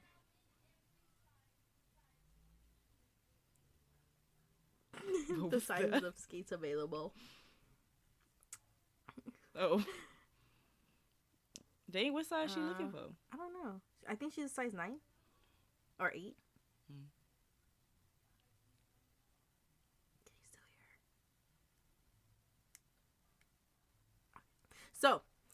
her? So the kid goes, he's walking his dog, and he starts calling like his dog. Like, let's say his name's Duke. He's like, "Hey, Duke." But Duke ain't coming. So he goes to see what the fuck Duke is looking at. So he's going, and all of a sudden, he sees a mask. And he's like, "What the fuck is that?" So he gets closer. And then he realizes that it's a dead woman with breasts out. And Duke's just sniffing her. So this scene... Not a mask. Like a porcelain mask on her face. It's just a regular... Oh, he put a mask on her face. This is one of the weird ones where he put a mask on the person. So this freaks him out so bad that he starts running to go home to call the police. But at some point in his run, he realizes that he's going the wrong direction. So he has to turn around. He just ran away. It's like dead body. He's like, the British are coming. No, wrong one, wrong era. But yeah, he's just running, and he's like, "Oh shit, this is not the way I need to go." So he has to turn around and go the opposite direction to go home. Whole thing. Yeah, I'm all like, I don't blame him. Like, I've never seen a dead body in a ditch before. Like. Same. I've only seen them at work. I have not seen them out in the real world. So I don't know what I would do if I'm walking in Toki and all of a sudden first of all, I would never have him off leash, so whatever. But anyway, and he goes and he finds a dead body. I don't know what I would do. Like, did the dog follow him when he ran? After that, there is no, I don't know what happened to the dog. They say nothing else about the dog. He probably just ditched it, like, bye, dude, get on the way home. Man. But no. Probably. I mean, he was coming back anyway, right? Yeah. So they go, and they don't connect it to him, but, the way they find her is, she was bound. Her shirt was off. Yeah, it's weird. She has a mask, and she's been moved. But everything else fits.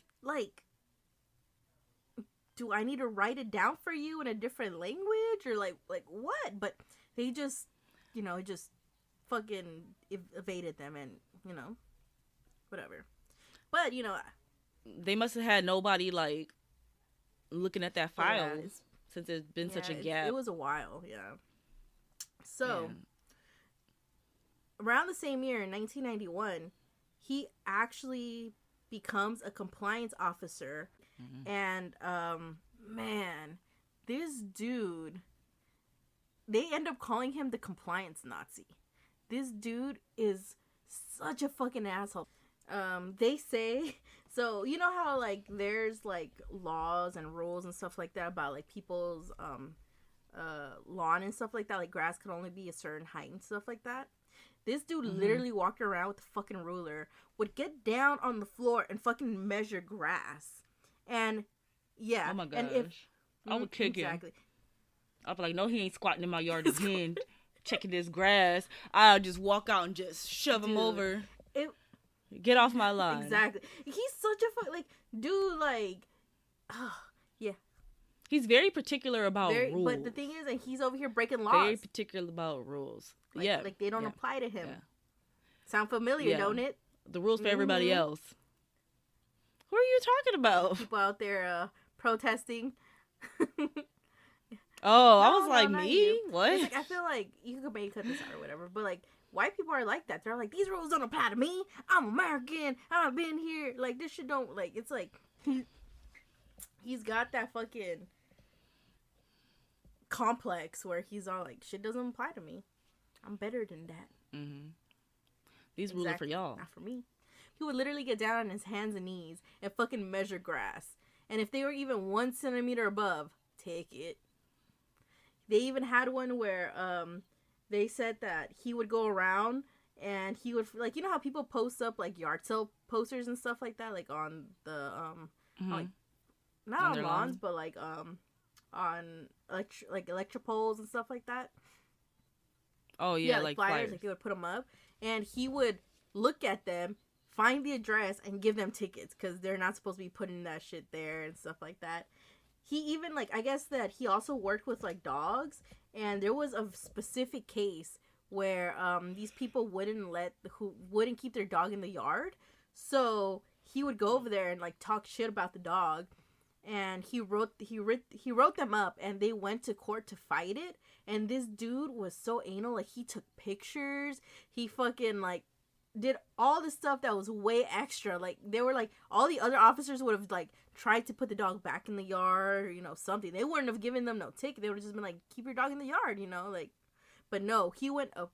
Yeah, he went above and beyond. Fucking had records of this dog and shit like that. Like, it was like, bro, it's not that serious. He got a big old manila folder like, this is the evidence that I have on this specific dog. Here's a picture of him outside Article the yard. 1. Here's a picture of him in the neighbor's yard. But no, like, listen, okay, first of all, it's on them, because that shit does get on my nerves when people don't keep their dogs, like, on leashes and stuff like that. But that's beyond, but still, like, they deserve that ticket. I will say that. But these people with the grass and people doing yard sales, like, dude, give them a fucking break. Like, chill the fuck out. Yeah. Like, man. But yeah, he was crazy. But yeah, it's crazy because also, remember how I told you that he was in the Boy Scouts, right? Apparently, people would say while he was in the Boy Scouts that he was like a very strict like leader, and they also did say that he was one of those people who made sure that these kids knew how to do every single knot in the Boy Scouts. Because he was into knots. Saying. So I don't know. I feel like, well, I guess I don't know, just because like maybe they didn't think that was weird, but for me, I'd be like, that's fucking weird. Why does he want you to do all these knots? Like, where in life are you gonna really need to know all these fucking knots? You know what I mean? I don't know. Yeah, we've never been in Boy Scouts, so we don't know how much of the curriculum is not based. Yeah, I guess the Boy Scout troop he was in was 491 because one of the co-leaders or whatever, like he was the one who like would come out and like talk to him. Was like, dude, this dude was fucking, he was something else. Like he was really strict.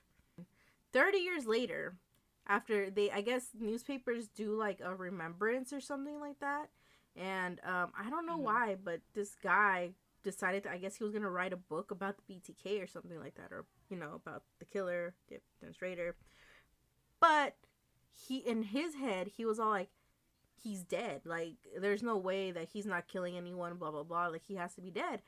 So, in one of, like, the remembrance things and stuff like that, they started saying, like, maybe BTK is dead. And I guess this triggered him. Like, he's like, I'm not dead. I'm right here. Blah, blah, blah, blah, blah, you know? So, I guess at this time, he's kind of bored. Because I want to say, like, around this time, his daughter is, like, married and stuff like that. His son's going off to college. So, you know, it's, like, time for him to, like, come back up, right? Yeah, he has some he's free got time free now. time. So, when they aired that stuff, he resurfaced on March 19, 2004. And, you know, people are like, man, the hunt is on. So, in 1982, the FBI starts getting involved because they're starting to see that the Wichita Police Department can't handle this kind of case, because they're like a small town. They've never seen anything like that, and a lot of these like FBI people, they've seen more of these hardcore crazy stuff, so the FBI starts coming in.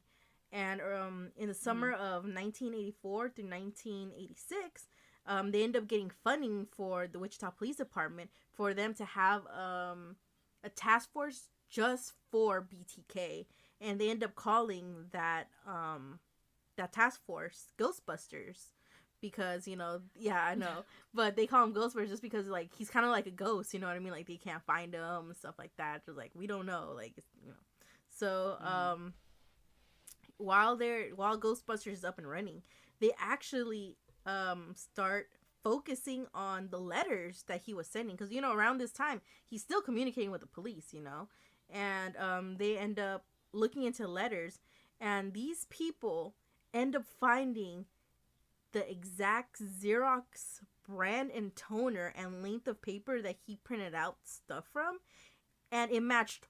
Well, they got 2 matches to 2 machines. One of them was matched for the Wichita State University printout machine. He was printing these suckers out at school. Yes, but the thing is, it's not only just it's open to the public, so yeah, so it could have been anybody from their point of view. So this is like a point where they're starting like, oh, maybe he's a student, because they're out, it's fucking in the university, which he was a student at that time. And they find another match, and it was on the 2nd floor of the Wichita Public Library, which was only a few feet from, remember that book that he told him to go? It's only a few feet from that book. So they're all like, he's also going here. But, the task force goes on until, like, 1986. And they literally find nothing. The Ghostbusters were a bust. Like, they ain't find nothing. When they finally come public with BTK, right? It's because I know you love subliminal messaging. They actually try to have him talk to the police by throwing up like some subliminal messages on one of the airings that they do to talk to BTK. And in that particular one, when you stop the frame for that interview, you will see a white screen show up, and it says now call the chief, and it had a picture of glasses that were upside down. And I guess the picture of the glasses that were upside down, I think it was like in reference to one of the sketches that he made. So they were hoping that that subliminal message would pop up, and he would be like, oh, let me call the chief now, like it's my own idea. But it didn't work. So, but it was worth a try. Sometimes subliminal message gets you, but maybe he wasn't watching that one channel. So who knows? But yeah, it missed him. So like I said, in January 2004, he actually resurfaces, and he writes a response letter, pretty much being like, hey dude, I'm still here, but in this particular letter he ends up sending proof that he was the one who murdered Vicky Wagerly. So in the envelope, he has 3 pictures of her, like like being like tied down, like the way he has that. Yep. Ties everybody and up. her driver's license. Which, when they did a catalog, because how sometimes, like, how in some of them, like, their stuff would be everywhere. They looked through her purse, and her driver's license was missing. So he had it. Right at that moment, there's like a long conversation between 2004 and 2005. There is constant communication with Popo. So they're over here trying to get him to like slip up on something. But it's crazy because around 2004, they do one of the largest DNA swabs in Wichita. They swab around like, how many men? I think it was like 500,000 or something like that. But watch me be wrong, because it's a small ass town. They're like, there are not that many people here. They swap the next town over and the next town over from that. But the point is, they swabbed a shitload of people. Around 2004, they have about 3,000 men who were swabbed, and they were between the That's very big difference. Yeah, I told you all they gonna come for me.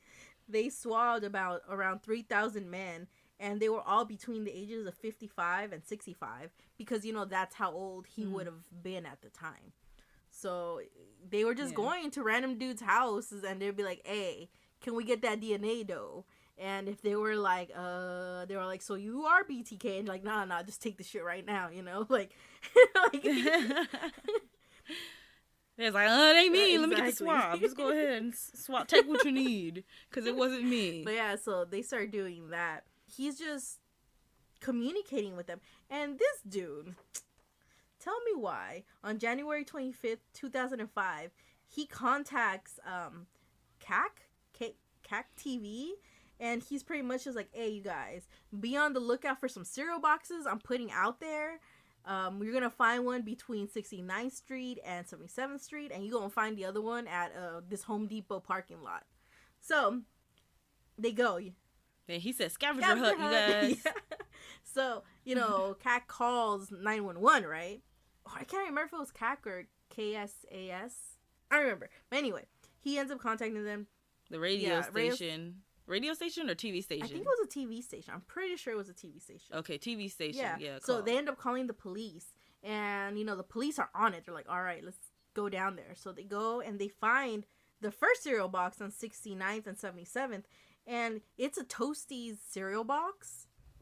I don't know what Toasties is. I'm gonna guess it's like Cheerio. I was thinking like mini wheats. I mean, you know what? I'm gonna look that up right now because I'm like, what are these Toasties? Oh yeah, we got these high tech. I know. Phones. I got this computer in front of me. Oh yeah, that too.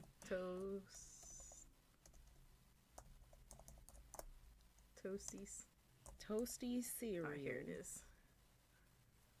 Images.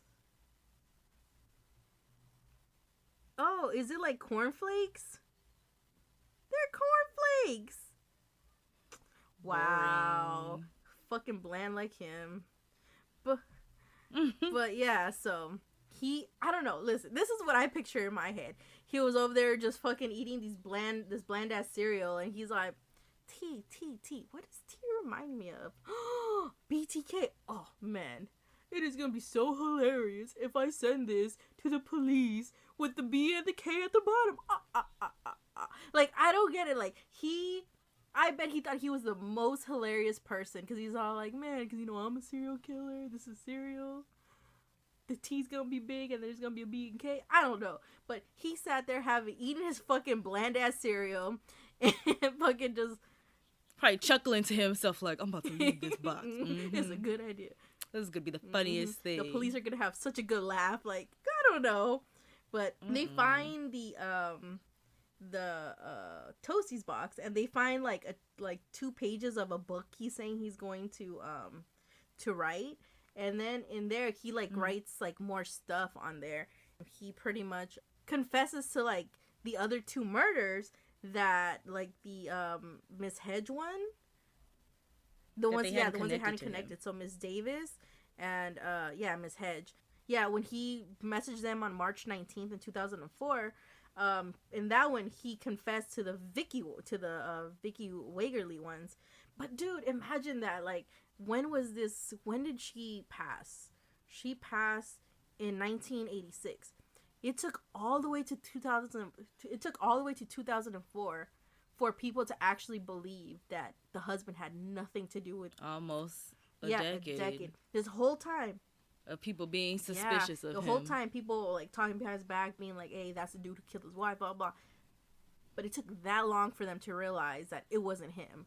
Like, I know that feeling relief that knowing who did it isn't the right type of feeling to have, especially for someone who I'm sure you loved and stuff like that. But imagine you're being blamed for murder you didn't even do, and then you find out who did it. Like, I know you're gonna feel some sort of relief, like, and I'm sure this person's gonna feel guilty because, like, that's not the reaction they should be having. They should be having, like, the reaction, like, anger or something like, this motherfucker, we know who it is. But instead, this man is feeling, and his family is feeling like some sort of relief that the dad is finally cleared of, exonerated of what happened to him. Whew, that's some shit. Like, I couldn't imagine that shit happening. But yeah. Man, almost 10 years of people being like, dang, you killed your wife. And he's like, no, I didn't. I came home from work for lunch and I found her like that. And they're like, sure. You say so. But yeah, it's like, it had the odor of the serial killer. Like, it was there. It was all there. It's just they went the completely wrong way, and I blame law enforcement for that one, because that is some bullshit. They just wrapped it up. They was like, obviously it's the husband, and they just moved on. But yeah, so they find that one, and there's more evidence, the book, and there's more evidence about the other two victims. But the one at the Home Depot, they have no luck finding that one. But they're saying that Home Depot is actually very cooperative with them. And they actually posted a notice in the locker rooms telling them, like, hey, if you saw any suspicious packages, any cereal boxes, please let us know and stuff like that. So this guy, he's like, hey, I remember I found a cereal box in my trunk, in the bed of my truck. And he goes and he talks to him. He's like, hey, I found a cereal box. I think it was a Special K box, and it had like some computer copy paper and like some a bead necklace. Special K box. Yep, a Special K. Special K box. Exactly. Over here, I bet he's laughing like, you fucking dumbass. He said, I'm gonna put a small B and a small T this time. Small T this time. But yeah, so he's but he's like, dude, I'm sorry, I threw the box away because I thought it was a joke. I thought someone was playing a joke on me or something like that, so I threw it away. So the police like, fuck, we don't got that box, right? But in a turn of events, on January 27, 2005, the guy who said he threw the box away calls back and he's like, hey, listen, on the day that I told you that I threw the box away, I didn't remember that I was gonna go on vacation, so I forgot to throw my trash away. I still have my trash, and I think the cereal box is still in there. And it had been a while, because I was looking at the date. I'm all like, they asked these people for help to find these cereal boxes. Like, oh, what did they ask them? Oh, when was the broadcast? On January 25th, 2005.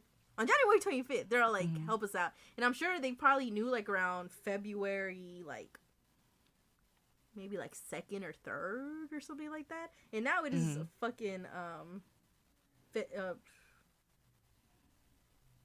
I'm stupid. I thought it was February, but I was looking at the wrong date. So how much time had passed? Never mind. Oh, okay. So he figured it out pretty quickly that he still had it. Because they asked him for their help on January 25th, and the guy calls them back on January 27th, telling them that he forgot that he had gone on vacation and didn't throw away the stuff. So they go through it and they find the box, and it just has like more information. But in this particular box, I think that he communicates with the police, and he's telling them like, hey, I want to have a different form of communication. I would like to send you guys a floppy disk. He's like, be serious with me, man. Don't fucking lie to me. I know you guys are cops. You guys are honest men. Tell me, if I give you this floppy disk, there's no way you guys can trace us. And exactly, you can't trace me. And he's like, and to give me my reply, go to the miscellaneous section. I'm sure it was probably the Eagle and Beacon, because that's like the fucking newspaper he always fucking writes to. That's his favorite newspaper. So he's all like, and if it's safe, just write Rex, it will be okay. So the police are like, all right. So they write to the police. They write to they put the ad on the newspaper, and they're like, Rex, it will be okay. So this guy sends in a floppy disk, right? And that's when all the pieces start falling together. Like, once they get a hold of this floppy disk, they realize that, first of all, there's only one document on there, and it says, this is a test. And they go and they call someone who's, I guess at the time, technologically. See, when you do that, I lose the word too. Technologically advanced. Just put your word in there because I can't say it. Okay, they found a guy who was technologically advanced. And he pretty much starts looking in the floppy disk, and that's when they realize that someone has printed from it before. And I guess they say that if you print from a floppy disk, even if you delete everything on there, there's still going to be that like fucking print that you've printed from and where you've printed from and what computer and all that stuff. So, wow. I wonder if like hard drives are like that. Like if you print it straight off your hard drive, does it leave like footprints? I just put a magnet over it. You gotta eat it. If you crunch it down. If you have crime stuff on there, you gotta just eat that floppy disk. I mean the hard drive. He did have a floppy disk. At the time, it was a floppy disk. But yeah. So they see that this computer was used at the Christian Lutheran Church, and it was signed in to an account for a Dennis Rader. And they're all like, we got something, you guys. So they start going. Because it's a church. Because they was already looking into church, too. Exactly. Because of the pictures. So they end up, I guess, they end up finding out about him and stuff like that. And it's like a weird thing. But they end up finding out that his daughter had gone to the, I guess it's a nurse or something like that at the college, right? And she had gotten a pap smear. So they end up going to the school and asking them like, hey, we believe that she may be related to a murder suspect and stuff like that. Can we get her DNA so we can test it? So the school gives it to them, to the police, and the police match up the semen, and it is a match. Like, they are related. So that's when they're like, we have BTK, that is her father.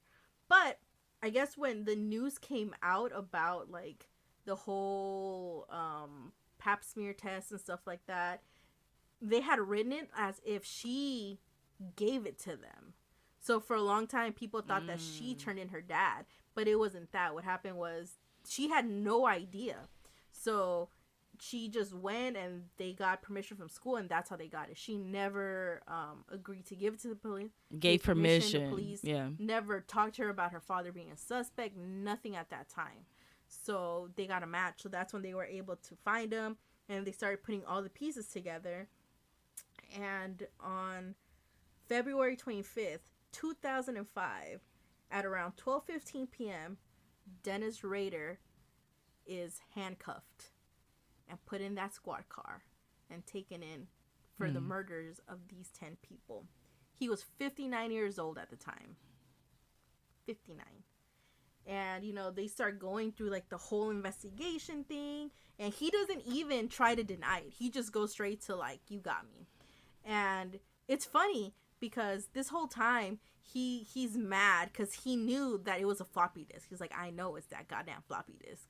And he's like, y'all lied to me. I thought y'all was respectable. It is hilarious because they have, like, the clip of him being interrogated by the police, right? And he's over there fucking so this whole time there was a officer. His name is, like, Kevin Leward. I can't say his last name, but Ken Leward or something like that. I can't say his name, but anyway, Ken, for some reason, he thinks him and Ken have, like, this like bro relationship or something like that.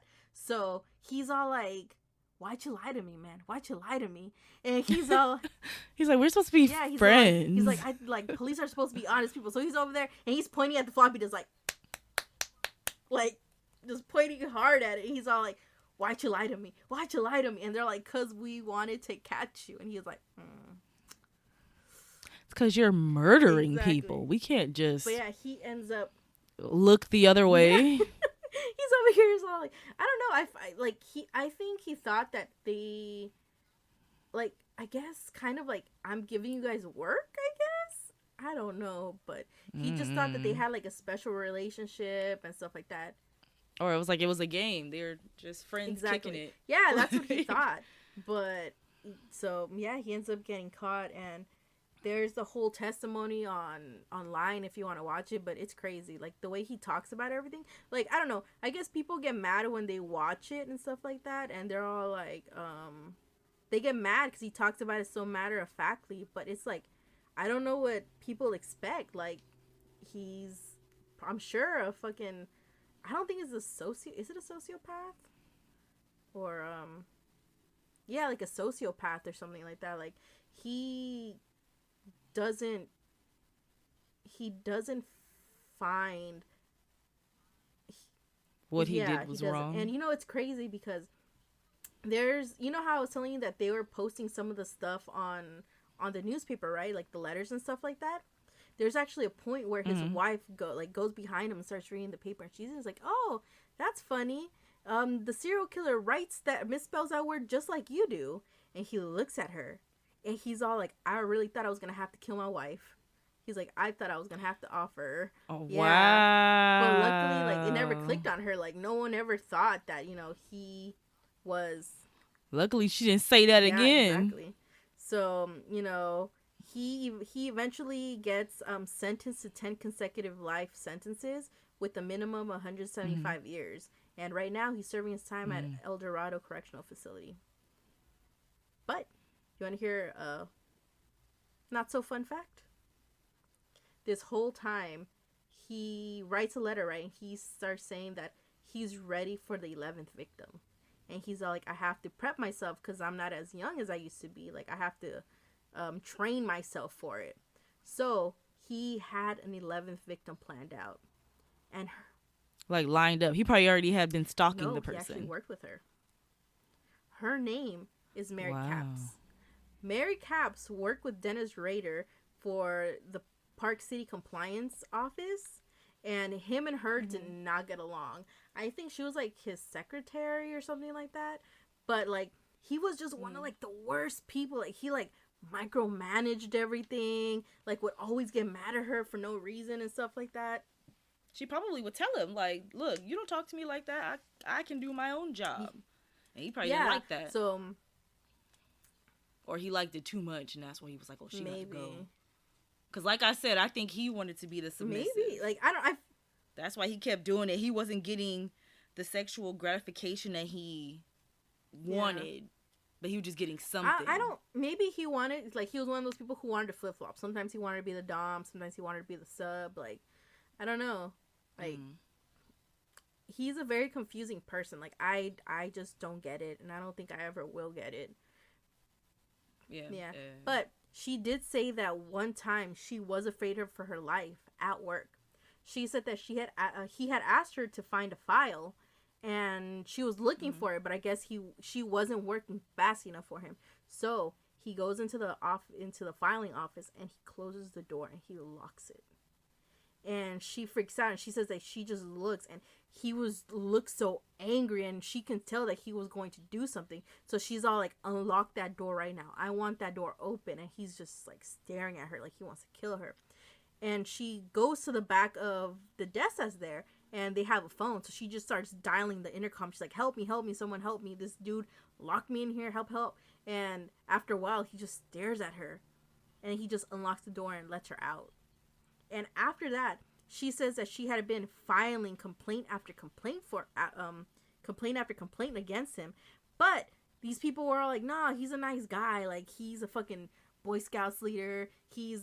I think at this time he became the president of that church and stuff like that. Like, he's a good guy. So no one listened to him. I would have sued that, especially after, like, he's been convicted of being a serial killer. I would have sued. And yeah. I would have sued. I would be like, look, I filed these complaints. There's no reason for him to have locked himself in a room with me. I would have sued. Yeah, same. Because remember, that's why I got fired from my other job, because that guy liked to yell at me, and I was like, I am not your child. I am an adult. My parents don't even yell at me anymore. Like, Talk to me like a human being, because yelling is not going to help. And ever since then, he was like, I don't like bitches who could talk back. So he waited for me to go. But hey, thanks, man. That's why I'm where I'm at now. But whatever. But yeah, so when he got caught as the BTK, she was like, I told y'all. I told every single one of you bitch ass people, and no one wanted to hear me. So, but, you know what he did to her one time? He was all like, he's like, hey, Mary, have you seen those sketches of the BTK? And she's all like, yeah. He's like, don't you think I kind of look like him? I could be the BTK. And she looks at him, and he's just like, just throwing it out there, whatever. So when he got caught, she was like, I would have called the police. I would have been like, this guy told me he was BTK Killer. Y'all should check him out. I don't know if he was just being a weirdo because he was weird, but he told me he was BTK Killer. Yeah, that's what I would have done too. Like, I would have told everybody and their mom, like, hey, over there, that dude, Dennis Rader, over there. I would have clocked out from work and went straight to the police station. Hell yeah. Me too. But I don't know. Maybe she didn't think about it because, she saw him. He's like, he's like, whatever. I don't think he could take anyone. Or she said this dude is a wimp. Yeah, pretty much. Like, he's a wimp. He couldn't have done it. So I think maybe that's why she knew. But she does remember that day when he says that. But when he tells her, she, like, looks at him like, bitch, shit. Like, you can even do that shit. Like, I'm sure she was like, nah, not this dude. But yeah. But I don't know. I think one of the things that gets me with this thing is all these women that he killed, he called them projects. He said all these women were projects. And it's just like, when he like describes the stuff, it's just like, it's just so frustrating. It's like, I can't believe someone can do that. And that's why this dude is behind bars, and that's why his life will be shed. But the sad part too is when I was watching a lot of these documentaries and stuff like that, his family got a really big, like, they became black sheep, essentially. Because, at this whole time, everyone loves their family and stuff like that. And all of a sudden, as soon as they find out that Dennis Rader is, the bacon, tomato, carrot dude, they end up fucking being seen as evil people too. They're related to that guy. Yeah. And they just had to go through all this stuff, and I'm like, it's not fair. Like, they never saw that. Like, even like when he got arrested and stuff like that, the police went to the daughter's house, right? And they're like, they asked her like, hey, have you heard about BTK? And she's like, yeah, I've heard about BTK. But in her head, her grandma, I guess Rader's mom or something like that, I think it's her, she is living by herself, and she remembers that he likes to find women who are mainly by themselves. Oh, so she thought that something happened to the grandma because she was alone. So she over here, she's freaking out, and she's all like, is my grandma okay? He's like, no, your family's okay, blah, blah, blah. And then there's all like, they bring up her dad, and he's like, oh, is my dad okay? Like, what's going on? They're like, no, your dad is BTK. And she's just like in shock. She's like, what? Like, what do you mean? And they had to repeat it to her like a few times, like, yo, dad is BTK, the bind them, torture them, kill them dude, that's your daddy. And she's like, she just couldn't like handle it and stuff like that. But she said after that, like, people like didn't see her the same. They would like pretty much think that she was just as bad. So I don't know. I felt bad for the family because they genuinely didn't know. It's not their fault that happened to be their dad. So I don't know. This one just really took me for a loop. It was rough. This shit was rough. So that's that about that. This is. I be saying that at work, and I guess I didn't realize how much I say it. And then one day I came in like to close, and I was talking to two of my coworkers, and I was like, "Well, how has it been today?" And then one of the girls was like, like you say, it's been rough. I was like, in my head, I was like, I must say that a lot because I'm like, y'all quoting me now. That's that about that. BTK, Dennis Rader. Like, I just remember this one so much because I remember when I was little, when America's Most Wanted was out, and I saw the episode about the BTK, and I remember seeing the Otero family, because, you know, like, in America's Most Wanted, they had, like, the reenactments and stuff like that. Oh, yeah. So they did the Otero family one. Dude, when I saw that shit, I was so scared. I'm like, no one is safe. They're murking children. They're murking moms and dads. They murking everybody up in this hole. Like, I was... You're like, it could be any of us. I was so scared. Like, I remember, like, freaking out about it.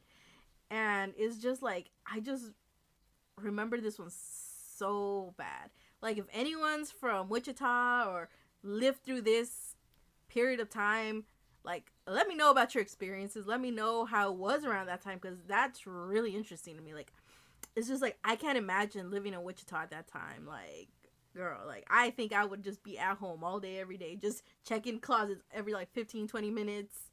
Like, I don't know. In case they materialize. Yeah, like, I don't know. Like, and I'm sure there's a lot of stuff I didn't cover, but, because there's a lot. Like, trust me, from what I've said, this is nothing compared to all the information that's out there, because right now I'm just thinking of all the stuff that I forgot to say, but it's all good. Like, this was a lot, but yeah, I don't know, this one just hurt me so bad.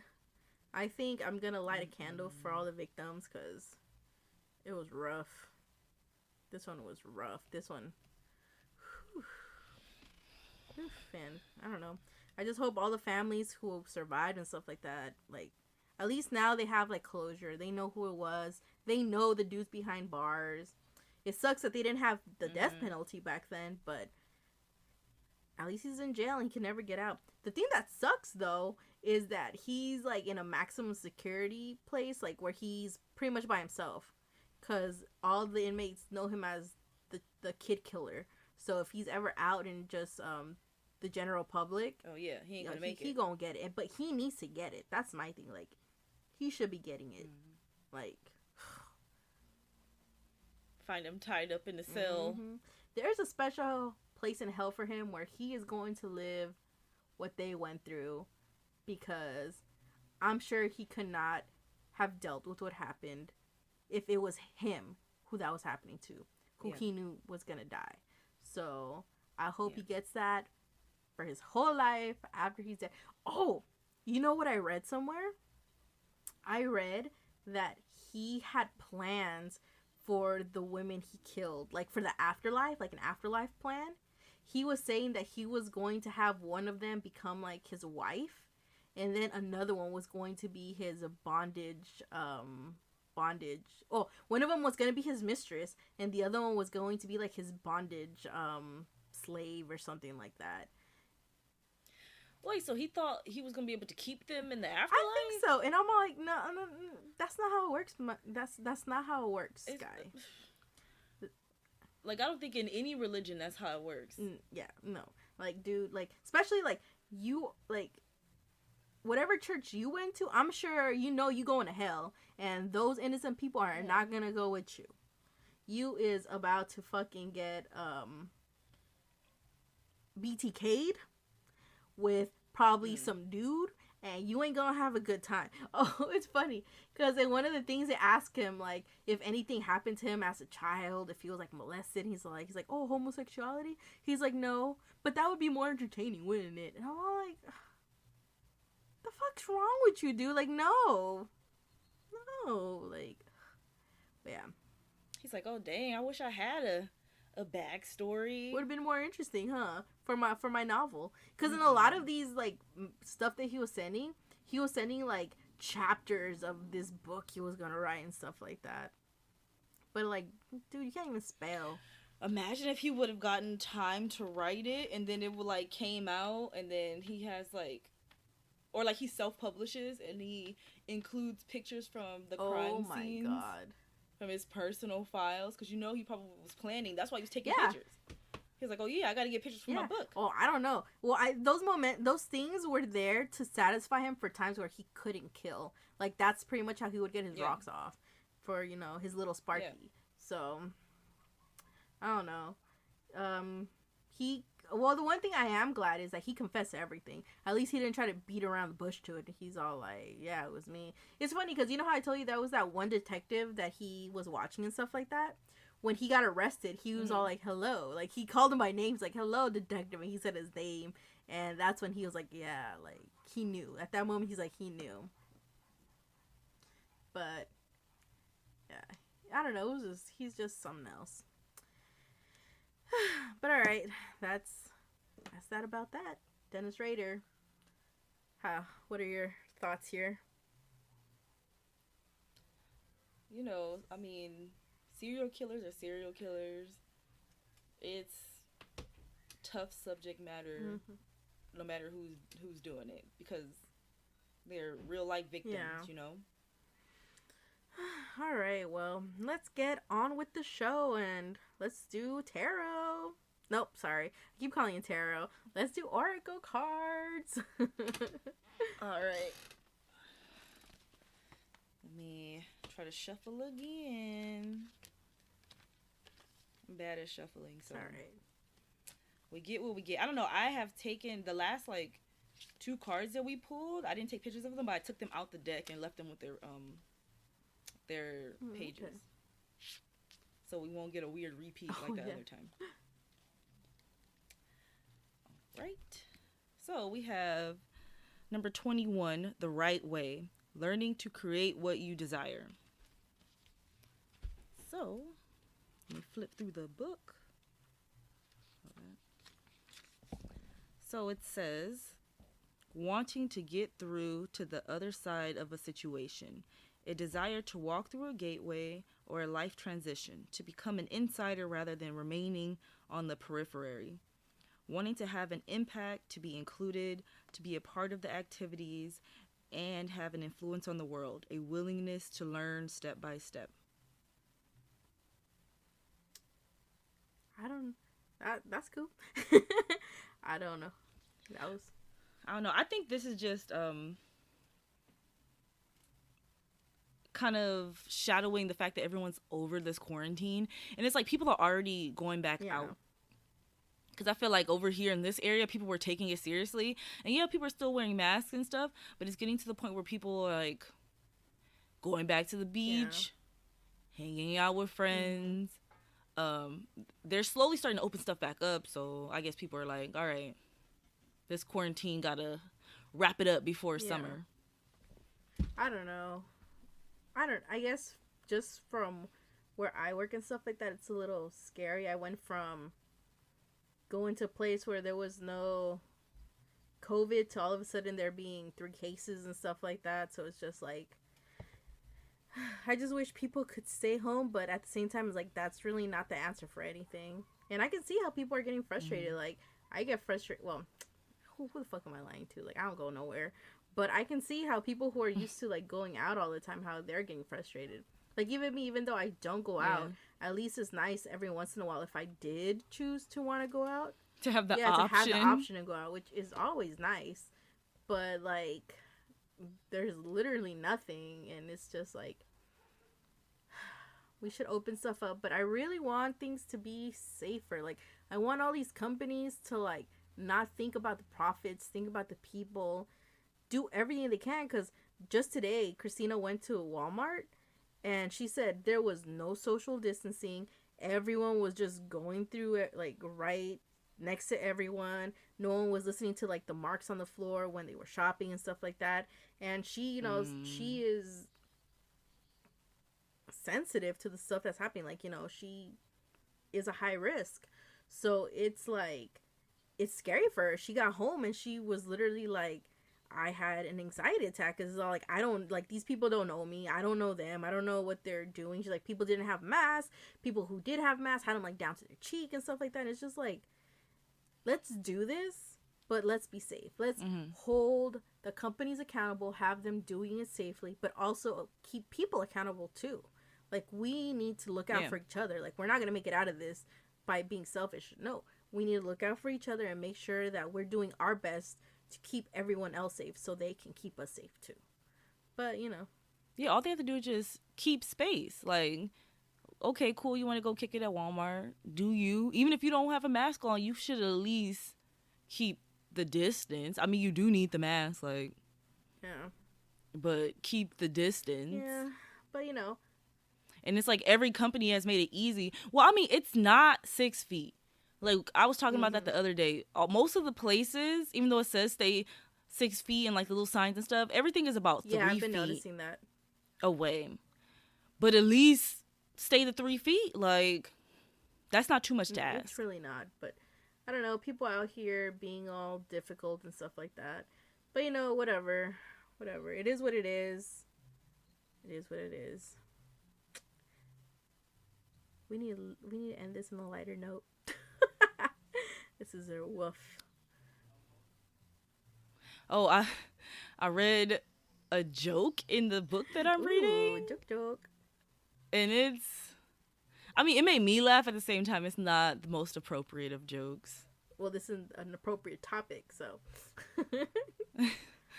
Okay, so it was, why wouldn't you want to be a penis? Because I deflate. No, because you have a hole in your head. Ooh!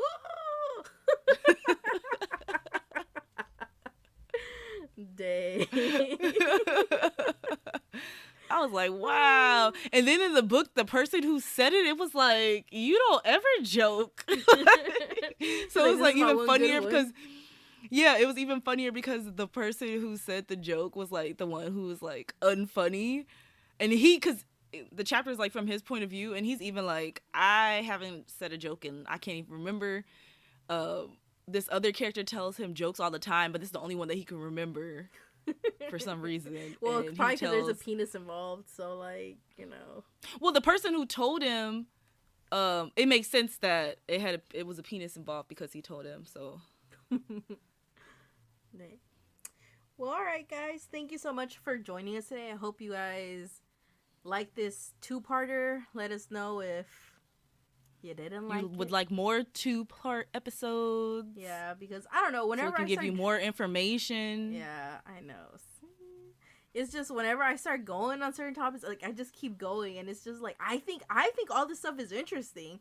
So like, I wish people like, man, you know how long it took me to find all this shit? I had to go through like fucking 30 websites, 10 fucking documentaries and shit like that, and all of them like were pretty much the same, but they all had like little differences and stuff like that. I'm like, why can't someone just put all that shit in just like one fucking narrow chronologically in order thing, which I did a terrible job doing, by the way. But it's like I just wish. Yeah, I was gonna talk to you about that. Huh? I know it was just so hard. Like I want to say it was just so hard because I was watching so many of them, and in this one, like all my stuff are from different sources, and I was not like I was putting them all like together. And like if I would have typed them, it would have been easier because I could have just like found it by like the year and stuff like that. But I did it all on paper, and then since my notes were everywhere. I'm one of those people personally, when I see like all this stuff everywhere, I get overwhelmed. So I was like, I don't even know where to start. And I know I did this. Usually when that happens. You overwhelmed yourself. I overwhelmed myself. Yes, I did. And usually when stuff like that happens, I always have Carlos to like fucking start me off, you know, putting the stuff in order. But with this, you know, he was like, this is my thing. You know what I mean? But next time, I'm going to do my best to keep it in chronological order because that would be nice. Not just for me, but for everyone involved. We hope to see you guys again next week for our next topic, which will be Kimmy. And this is Hyra. And Kim. And don't forget that you're the bee's knees. Item 9. Till next time, next Friday. Toodaloo. Bye.